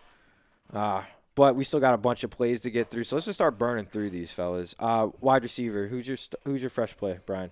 My fresh play, the Texans receiving core. That pretty much sums it up. That doesn't count. That doesn't count. All right, That's fine. I'll get play. more specific and go with my original vote, which was Will Fuller going up against Indy this week. And I also like Cooper Kupp against the Giants. Yeah, I do like Cooper Kupp this week against the Giants, too. Those are two good ones. Mikey, who you got? Well, yeah, I also wrote DeAndre Hopkins, but I am going to go Michael Thomas against Tampa Bay. Yes. That's a good one. Tampa Bay giving up the most points to receivers on the season. So, yeah, that's why I'm throwing in Breezy and Michael Thomas. So, double up. Yeah, it's a good stack. It sounds like a nice stack. Double up. Throw in those New Orleans running backs. That sounds like a heavy stack. I would probably go Kamara. I think Ingram pissed off Sean Payton a little bit this week. So little bet. You know what happens when you piss off Sean Payton? You don't see the field. Yeah, that's why I'm saying Kamara if you're going to go with either of the two. Yeah. Rob, who you got this week? Fresh. Well, I had Michael Thomas. Tampa Bay secondary has been putrid, giving up the most points to opposing wide receivers. Yes. On top of that, I mean, T.Y. Hilton, assuming he's still with the Colts, would be a good play against the Houston Texans, giving up. They're 26th ranked in terms of points allowed to the wideouts there. Another guy that I was looking at earlier. Let me just scroll to this. Where are you now? Yeah, there we go. The suspense. Yeah, I know. I'm keeping you on the burners here. I'm at the edge of my seat. I know a lot of people are down on the Packers passing game with Brett Hundley, right? But Devontae Adams is a guy that he's built up rapport with. He can hit him on the intermediary routes, and Devontae Adams is one of the tops in terms of yards after the catch. I think he makes a good play against Detroit, who's giving up the 7th most points to opposing wide receivers. That's not a bad play. And I'm sure you can I'm going to look him up on FanDuel. It's got to be a discount with Hundley there. Absolutely. 6,500 you can get Devontae Adams. Yeah, that's pretty damn good. I mean, Jordy Nelson, I think could make an obvious play there as well. Nah, that could definitely work out. I love Larry Fitzgerald this week. You know what I mean? I'm just going to keep rolling with that Arizona offense. I just think he's going to light it up, even with oh, God, I can't believe he has a starting job. I can't even believe I'm about to say this. With Blaine Gabbert under center, I think he's going to have a monster game. Because let's be real, it's Blaine Gabbert. I mean, he's garbage. Oh, yeah. Yeah, but then again, we are talking they are playing your team. Yeah. And it's not even the fact that the defense is that putrid. It's more the fact that their offense is so bad that the defense can't get a blow. Oh, you got some blow? Oh, sorry. I was tuning out again. Well, you tuned back in at the right time. Not tuning out, people doing production stuff. But speaking of tuning out, I'm tuning out. The Kansas City defense, man, their secondary is really, really bad without Eric Berry. So you have to play Des Bryant, even though you don't want to, because most people are very down on Des Bryant. He hasn't been at that elite level that he usually has been in past seasons. But you have to play him this week against Kansas City. I expect a big game out of Dez in this matchup because they're going to need it. I mean, they're going to have to force feed him the football. Yeah. So I do expect him to have a big one. I also expect Marvin Jones to be big in this Green Bay agreed. game. I think he's going to take the top off that defense. I'm supporting your Des Bryant pick there. Yeah, he does go off for a couple different reasons. One, if they're minus Ezekiel Elliott, the pass catchers all get a boost. And with Des Bryant particularly, he got forgotten a little bit last week. And I noticed with this Cowboys team from following him, the week after a forgotten week for Des Bryant, he goes off, and the matchups are screaming for it. Yep. I didn't hate Des Bryant going up against him. I hate him even more for owning him. Well, here I'm gonna sprinkle one more sneaky play in there. Not in a great matchup against at home versus Atlanta. I'm playing Calvin Benjamin too this week. Especially in DFS. I think he could be a sneaky DFS play, especially with Atlanta allowing at least a touchdown reception to the wide receiver position in each of their last 6 games. Yeah. Makes for a good contrarian pick on DFS, too, if you're rolling with famous Jameis, assuming he's healthy to play. Yeah. But, I mean, we talked about who we're playing. I mean, who are we not? Rob, will kick us off since you're. I will. I'm prepared this time. Look at you. A.J. Green. Woo! Not the phenomenal one here this season. Past 2 weeks, 6 catches, 68 yards, 1 touchdown. Only has 4 touchdowns on the year.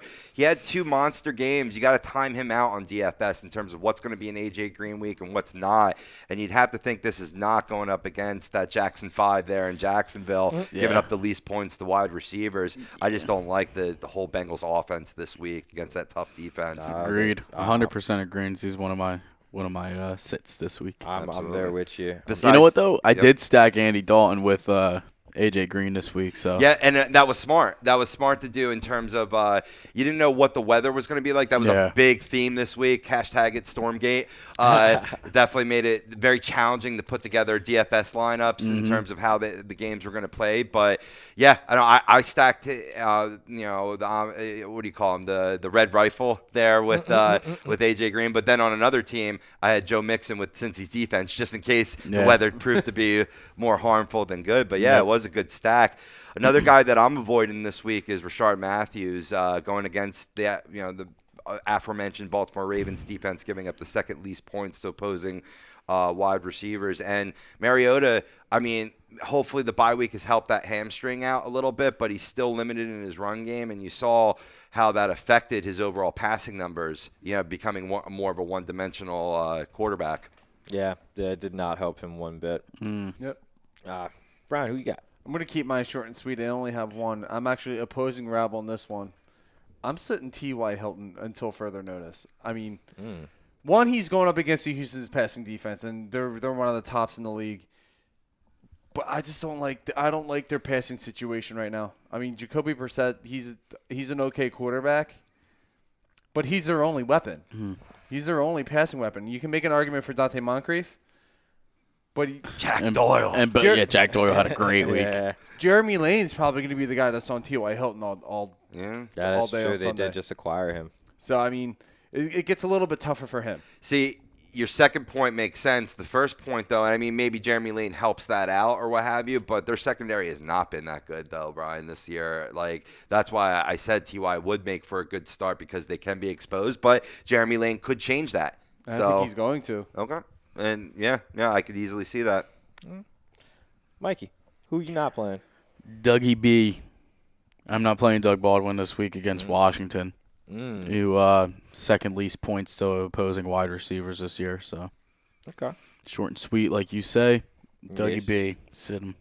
And I'll go Jarvis Landry as well against Oakland. They're actually surprisingly decent at covering wide receivers. So maybe Oakland. Trade rumors surrounding him too, so we'll see what happens with Jarvis Landry. We'll have to keep an eye on that. Yeah, I heard. Exactly. Maybe Oakland. He might be a mover too. Yeah, but speaking of the maybes, I'm maybe not playing Michael Crabtree this week. Despite the Miami Dolphins being a very bad football team, their secondary is actually not that bad. I believe they've only allowed 3 100-yard receivers on the season. More importantly, they've only allowed 6 touchdown passes to opposing receivers on the season. So they've done a pretty good job of keeping, some pretty decent receivers in check too. Michael Thomas, they held down pretty well. They were able to keep Julio Jones contained for the most part. They were able to, cool off that Chargers passing attack. They have a lot of weapons on the outside, Keenan Allen, Ty Williams. They've been able to do some things against good quality receivers and quarterbacks, and I think it's going to continue this week. I don't think they'll be able to shut down Oakland, but I'm not playing Crabtree. I think Cooper is going to be the guy this week. That whole defense has been playing well. Don't get it twisted, guys. I'm supporting Doug here. Yes, the Dolphins did just lose 40-0, but that included 2 defensive scores in that too, and they were more thrashed on the ground, with the aforementioned Alex Collins, putting up 100-plus yards. So, I definitely can see that. I can see that staunch defense limiting the capabilities there. That's it. And I'm also sitting this week. I'm also sitting Jacksonville's receiving core. Allen Hurns, Marquise Lee. Nope, none of them. Cincinnati's got a really good secondary. They do. Yeah, they do. But I think we're up against it again. Man, this break thing, man, it just happened so fast. on the other side, we're going to finish up our starts and our fresh and stale. And get to some ads. Hopefully, we'll sprinkle in some basketball and stuff. Fantasy Dominance Now on a2dradio.com.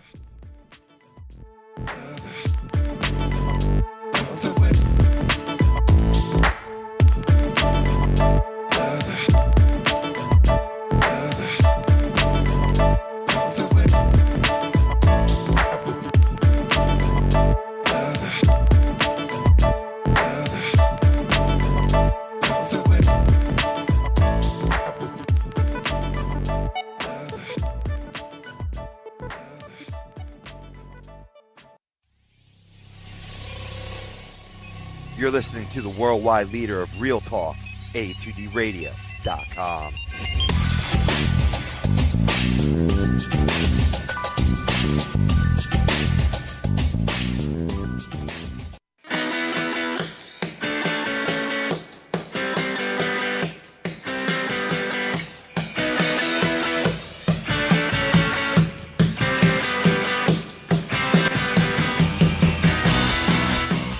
Hey, do you need to get your skills in shape? Then contact the Scanzano Sports Center, located at 5 Carnegie Plaza in Cherry Hill, New Jersey. You can give them a call at 856-889-3434 or visit them on the web at www.scanzanosports.com. John Scanzano offers individual, semi-private, and team training lessons in hitting, pitching, catching, outfield, along with turf rentals. The Scanzano Sports Center is equipped with a 31,000 square foot indoor facility, 4 batting cages, and a 4,000 square foot strengthening and conditioning room. So what are you waiting for? Contact the Scanzano Sports Center today.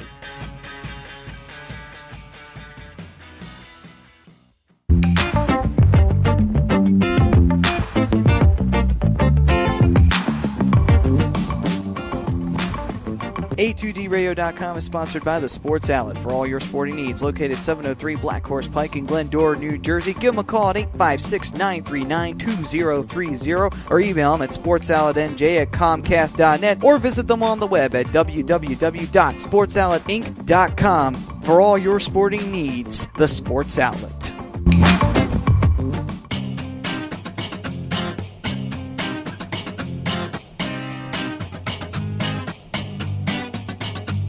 A2DRadio.com is proudly sponsored by Gibson Mayer LLC Certified Public Accountants. Gibson Mayer, located in Yardley, PA, is a leading accounting and business consulting firm with a proven track record of handling critical issues with expertise across many different industries, including construction, distribution, hospitality, manufacturing, real estate, service trades, merchandising, professional services, and professional athletes. Give them a call at 215-369-3300. That's 215-369-3300. Your initial consultation is always free, and if you tell them that Tom and Mike from AM and the PM sent you, you'll receive 15% off all income tax services completed by February 15th. That's Gibson Mayer LLC Certified Public Accountants, 215-369-3300, or visit them on the web at www.gibsonmayer.com. That's gibsonmayer.com.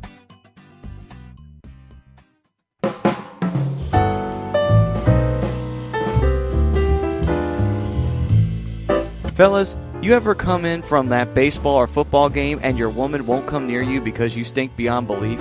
Then you need Soap Stash. You should never settle for a generic hygiene product that only covers up the stench. Treat your skin with the best nutrients. Feel clean with the only soap you'll need. The highest grade carrier oils are ingrained in all of their products, which are 100% natural and terrific for your skin.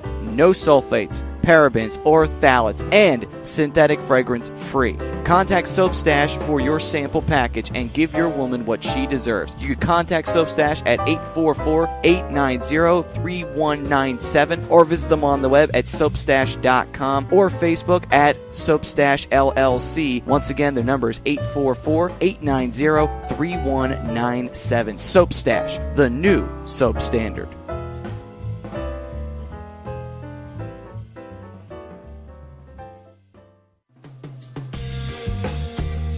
You're listening to Fantasy Dominance Now, only on A2DRadio.com.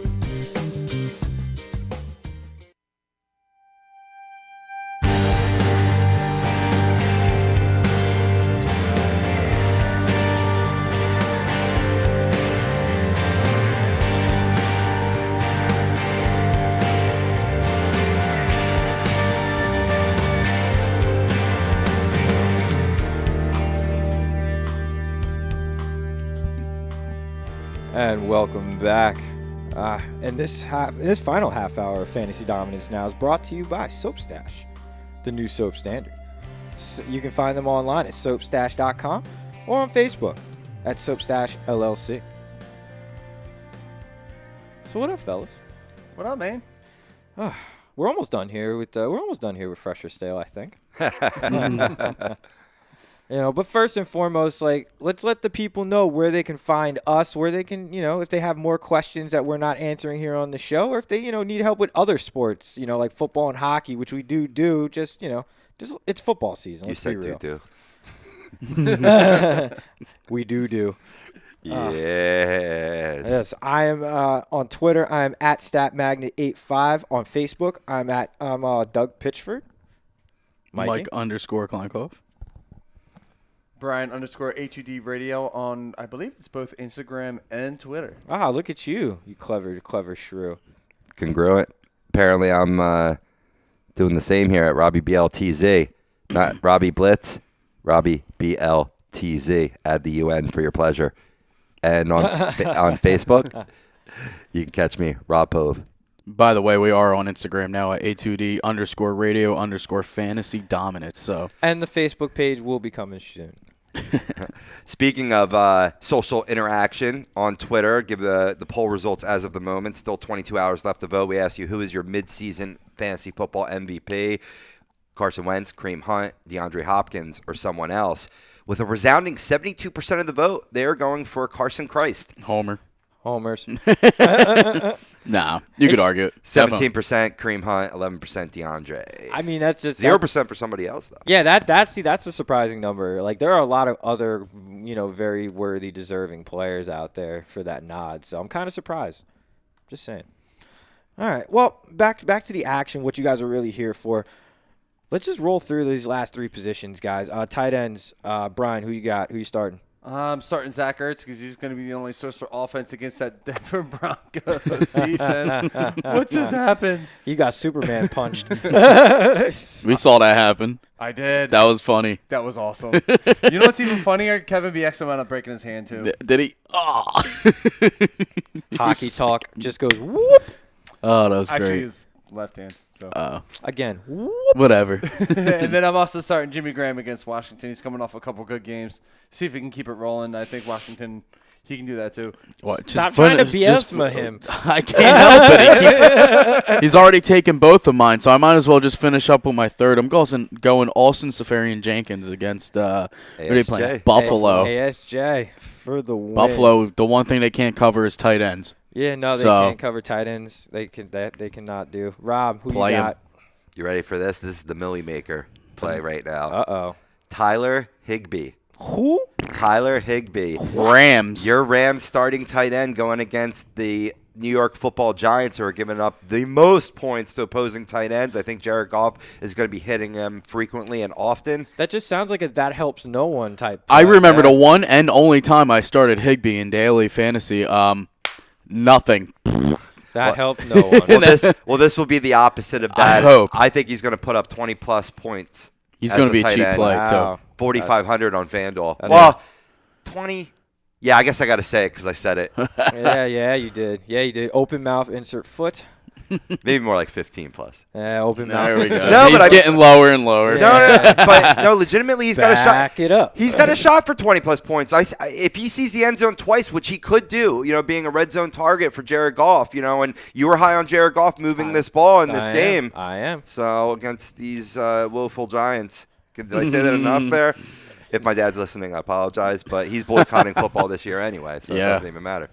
Whatever. I mean, hey, if he's boycotting football, so be it. I think it's silly. Yes. Anyway, I'm rolling with Jordan Reed this week, or not Jordan Reed this week. I'm rolling with Vernon Davis. Excuse me, this week. I misspoke. I was gonna say Jordan Reed's not playing. No, I misspoke. But no, it is a tough matchup against the Seattle defense, but I've seen in matchups where the tight end is a heavy part of the offense and a heavy part of what happens, they let up some points. Delaney Walker, scored a touchdown against them in week 3. Jack Doyle had a solid game against them week 4. And that aforementioned Rams tight end core combined for 106 yards on 5 receptions against Seattle. Dang. in week 5. So come on now. Yeah, I think he can do some damage. I think Vernon Davis can give you 80 yards, maybe a touchdown. If you're sneaky with it. I also love AJ Derby this week. That's my guy. He's been my guy for a long time. We've been talking about him for 2-3 years now. Found the end zone last night. Found the end zone last Yeah, he week. Last couple, game before that against the Chargers, 6 for 66. That 666. The mark of the beast. Don't play him. Mark of the beast. Happy It's Halloween. only beginning. That's why it's the mark of the beast. He's Trevor only getting Simeon's started. worse than Blaine Gabbert. Trevor Simeon won't finish the fourth quarter next week. Nah. Yeah, they said it's possible that he might not even get to start this week. It's all about Paxton Lynch's health. Brock Osweiler, don't forget he's back on the team too, baby. Yeah, buddy. That hot garbage. Yeah. He'll probably he is the richest hot garbage I've seen. And watch him do really well for Denver again because he loves it. He said it last night during the broadcast. They said his family loves being back in Denver, yada, yada. I think he could put up points for fantasy owners if they want to take a flyer on him in DFS leagues if he does get the start, right? Because it'll be the DeMarco Murray syndrome where he was awesome in Dallas, goes to the Eagles, sucks it up, and then goes to the Titans, not back to Dallas, but then kills it. Kills it again, Yeah. And I could see that happening for Hey, for I the would be hot fine with garbage that. one. I'd be I fine can with see that. that. He's the hot garbage one. Hey, man. I can see that as well. And real quick, I'm starting Jared Cook this week. Yeah. It's Miami, and they actually let up a lot of points to tight ends because that's the position they don't cover. Truth. Bingo. All right, so real quick, I'm just going to fly through my sits this week. Let me get my sit real quick. Okay. Travis Kelce Bingo. You at Dallas. bastard. You stole my sit. Now I'm going to give you my second one. Jason Witten, same game. Wait. I thought you just gave a sit before that. I thought you were moving on to the next position. That was my last start. Oh, I'm that was starting your Jared last Cook. start. Oh, you said sit. Okay, I gotcha. Pay attention, Rob. No, he said sit Jared Cook. Rewind the tape, motherfucker. He said sit Jared Cook, not start. You just misspoke like I do 80 times a show. So, okay. No, he forgot my name. No, he got me on that one. I did say sit. I did not forget your name. You forgot my name. I was done talking. Oh, the Who are wild. you? He claims he was out of breath. All you long-haired white boys look the same to me. Wow. Oh, my God. This is awesome. Brian Daly, keep the train rolling. Oh, my God. Okay, I'm going to sit Eric Ebron against the Green Bay Packers, and I'm going to sit Evan Ingram against the St. Louis Rams. And you're still trying to Beelzebub punch him. Well, Kelsey's gone, Ingram's gone, so I might as well make football not great again because I actually don't like the matchup against the Saints. The Saints actually cover tight ends pretty damn well. That they do. So, yeah, let's not make football great again this week. Well, I'd like to make football great again this week, but I don't think that's happening. Nada. So, all right. Mikey, give me your starts and your sits on defense. All right, defense, I'm going Texans against the Colts. I'll go Jags against Cincy, and That doesn't count. Continue. Eagles against Denver. Yes. Yeah. I don't care who the hell their starting quarterback is. That's a stone cold lock. It's a lock. Sits. Give me both. Give me Sits. I'm going Sits Jets. Jets defense that's actually been playing pretty decent against the Bills. I think the Bills offense is a little high powered right now. both. Right. And also the Saints defense who's actually been playing pretty well. Also, I'm going to say sit against Tampa Bay. I can see this actually being a high scoring game. I can as well. Brian, starts and sits defense. All right, since apparently Jacksonville versus Cincinnati doesn't count, I'm going to go with Buffalo versus the Jets. Yep. And I'm going with Baltimore versus Tennessee. Yeah, I like that one. That's a good sound matchup for a D. Sits. Sitting Atlanta versus Carolina, and Yep. I'm sitting the Giants defense versus the Rams. Ooh, nice. I can dig it. Rob, starts and sits.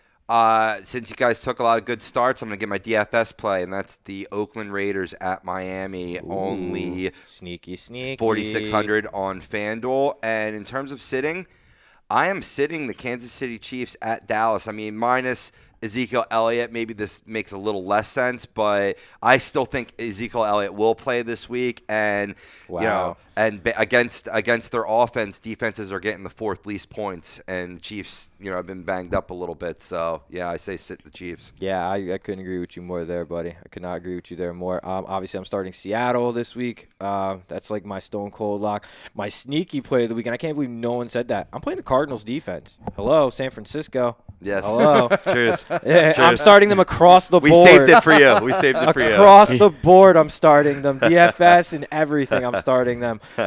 Also, if you want to get extra sneaky this week, I actually do like starting the Jets defense against Buffalo this week. Yeah. I you know what I mean? Buffalo's got enough on offense, but I think that's a field goal game. It's a division game. They're usually tight scoring matchups with both teams, so I can definitely see that going that way again. As it was kind of week 1. There was no points on the board. My sits this week, obviously, I am not touching. I am not touching the Giants defense. Like, no, thank you. I'm good. I'm going to stay away from that. And I'm staying away from both defenses, to your point, in those Saints-Tampa Bay game. That's just going to be bad. Bad. Yep. Stinky. And don't start the Eagles defense this week. Really? Yeah, because I don't think they're going to put up as many points as people think they will. I mean, I'm not saying they're going to let up a lot of points, but I think Denver's going to put up like 22, 26 points in this game. I don't think it's going to be just a complete shellacking like everyone expects. I don't know. They turn over the ball a little bit, though. I mean, I don't they give expect up the second most points to offense. I don't expect Trevor Siemian to finish that game. There you go. If he even gets to start. Yeah, I don't expect it. I'm just going to start off with my kickers real quick, and we'll just go straight down the line, gentlemen. Sounds good. I'm starting Zerline this week. I'm starting both kickers in that Jets-Bills game this week. And I'm starting San Francisco's kicker this week, Robbie Gould, because I do think he's going to put up at least 2 or 3 field goals. I don't think Arizona shuts him out.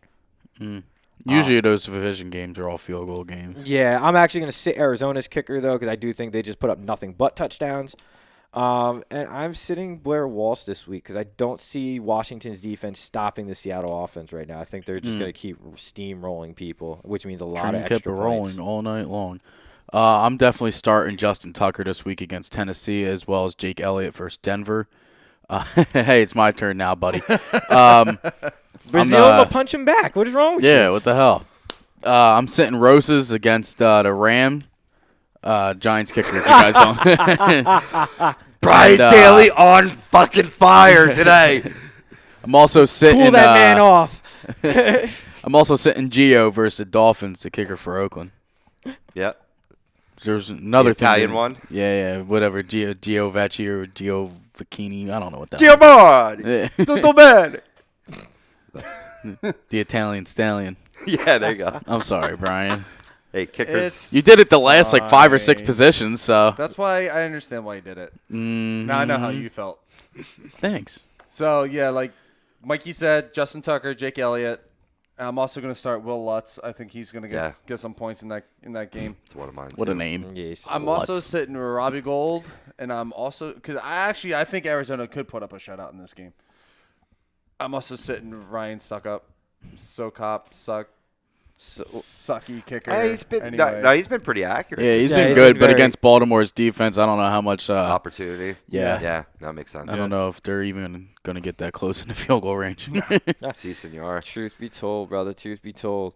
Absolutely. All right, gentlemen. Should I go real quick? Oh, yeah. I thought you No, went. you're not allowed, Rob. No, I'm busting balls because how many times have I forgotten one of you guys didn't go? Yeah, it's tough keeping track in the hot seat, man. It kind of is.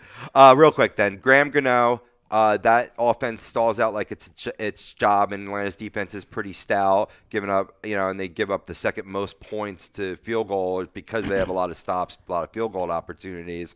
And on the stale side, I am sitting, let's see here, except because I didn't find one, Harrison Butker at Dallas.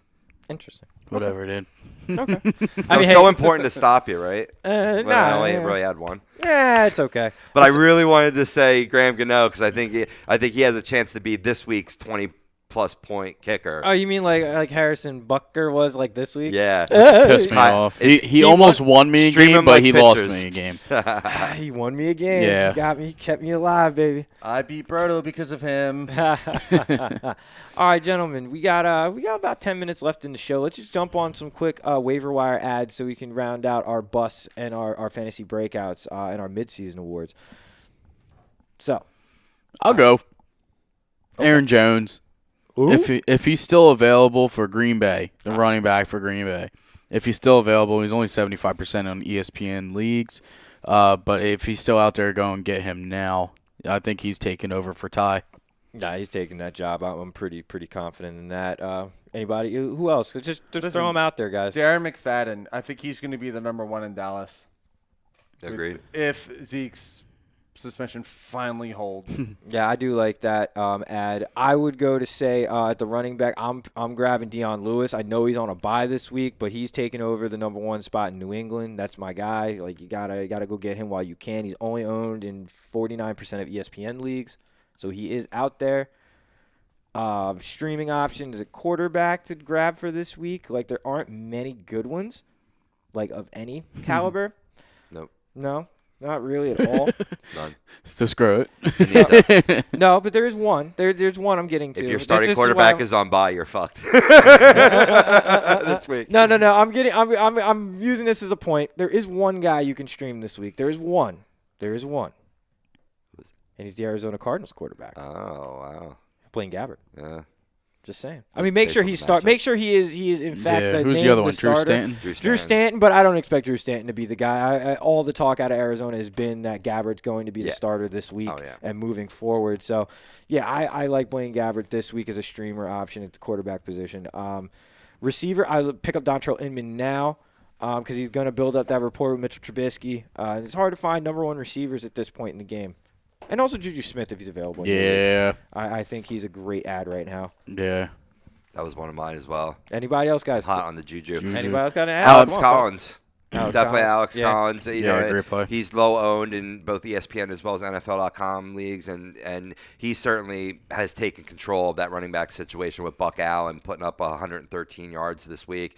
Also, Deontay Foreman too. I mean, certainly the time span, the target share, the snap share is starting to balance out there in Houston as they want to move towards the future.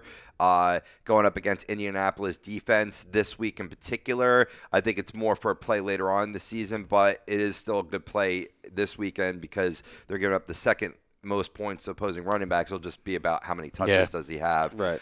For a tight end, sticking with that same game, Ryan Griffin. Good tight end play this week. He's a Same good reasoning. Yeah, he's a good ad play this week. I love. I already mentioned Vernon Davis, great ad this week. Tyler Kroft also.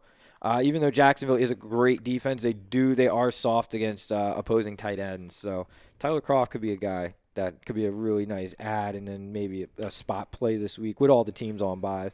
Jack Doyle's one. He's got a good matchup against Houston. He just came off a game where he went 12 for 121 and a touchdown. So, You guys ready to stream a defense? I'm streaming Detroit. Jump in. 46% versus Green Bay. 46% owned in ESPN leagues, and they're going up against Green Bay. I'm not sure what their offense is going to do, but Detroit's defense, minus last week against Pittsburgh, has gotten 10-plus points in fantasy every week. So, I'm streaming Arizona this week against. Do you want an air high five? What do you want, Rob? Yep. This is the universal radio lingo for there's a question on board. Oh, okay. Yeah, so I wanted you guys to finish your point. I didn't want to cut in. Asshole. Sorry. I love you, man. I didn't go to radio school. You know I love you the most, man. I knew what was going You're on. my favorite host on the show. It doesn't matter, Rob. I knew what was going on, and that's all that matters. Yes, you did. That is. All right, so Anthony Kopecki is chiming in now. It's going to be tough to discern this question, Anthony, without the actual specific league settings, but it is a PPR. He's asking for the flex.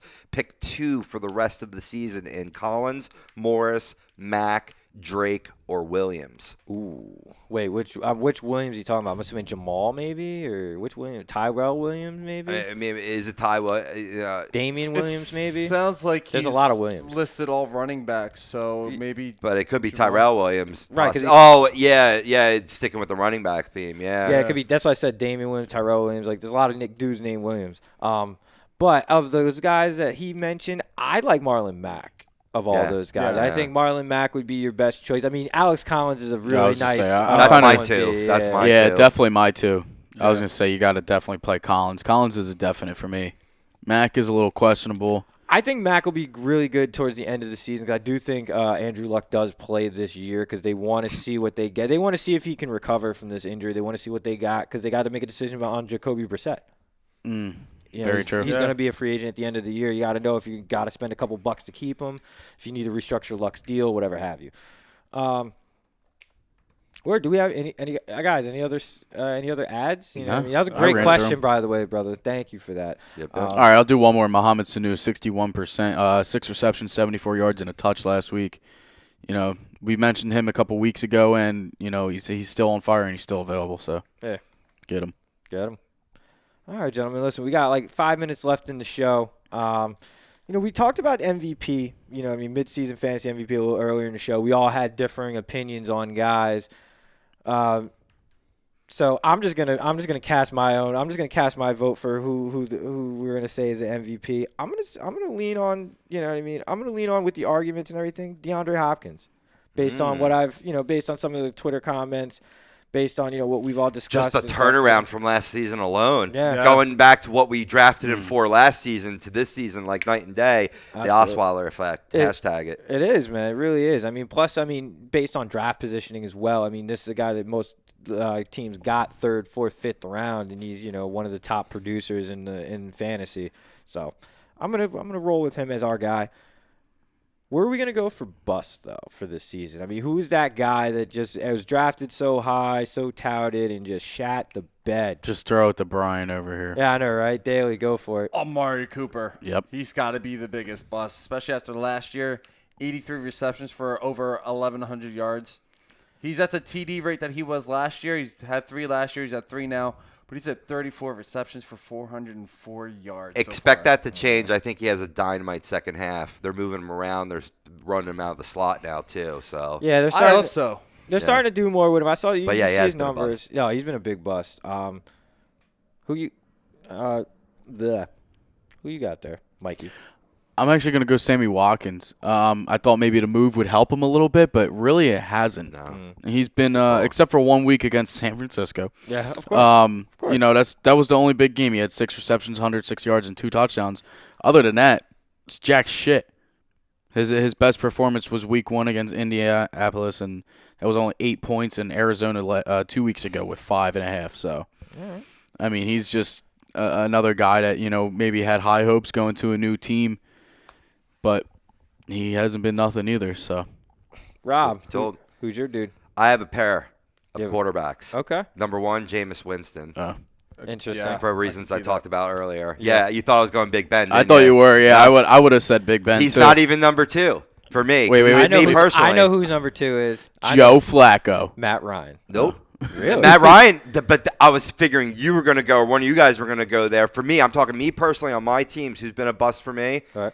Is Andrew Luck, who has still yet to see the football field. When you thought he was, when he wasn't put on the PUP list, you're like, okay, he's got a shot to play. He's definitely going to play. By week 5, week 6, he may not even play this season, folks. You know what? Drop him. I'm dropping him this week. You know what? Just for bringing that up, and that was a player I didn't even think about. He is the biggest bust of this fantasy season, is Andrew Luck. Because you know what? Most teams drafted him still, somewhere between rounds 5 and 12, thinking they were still getting a steal because he wasn't on the PUP list. Good call, Rob Povia. Thank you. You earned your name back. You're no longer a Cowboys fan. Hooray! But I like that name, though. You can call me that all week. 8 days. Whatever, Cowboys fan. Now, real quick, guys, who's our breakout star? I'm going Carson Wentz off the bat. Carson Wentz had an unbelievable season, but it's really tough between him and Deshaun Watson. But I'm going to say Wentz. We got a minute left. Mikey, who you got? I love my man Juju. Juju on the beat. You just a homer. Yeah, I am. Kareem Hunt. Rob, where are you going? Deshaun Watson. Watson. Then I guess it's settled. Deshaun Watson is your breakout star of the first half of this fantasy season. Yeah, I was just throwing Juju just to have fun. Juju on the beat. Well, guys, is he not the most exciting player right now in the NFL, though? He absolutely is. He absolutely is the most exciting player in the NFL. David Rosca chiming in. What's up, boys? When is Hockey Happy Hour coming back? Soon. Yeah. Couple weeks, buddy. Yeah, we're working on that, Dave. A couple weeks. Speaking of, we're gonna be taking it looks like at least a couple week hiatus, or at least a week hiatus. But we do want to say something special. Rob, we love you. We know you're getting ready to do other things. Still gonna be a part of the station, just not gonna be a part with us. Which does suck, but we love you, man. Me and you started this shit. This is our baby. You know what I mean? Let's just keep. Hopefully, we can return to this in another point in time. Yes, sir. Yeah, man. Love you, Robbie. That's the plan. Love you, Robbie. Thanks, guys. Appreciate that. All right, man. And this, for this week's episode of Fantasy Dominance Now, I'm Doug Pitchford, Mike Kleinkoff, Brian Daly, Rob Povia producing today's show. Peace and love, and take care of each other, everybody. Deuces.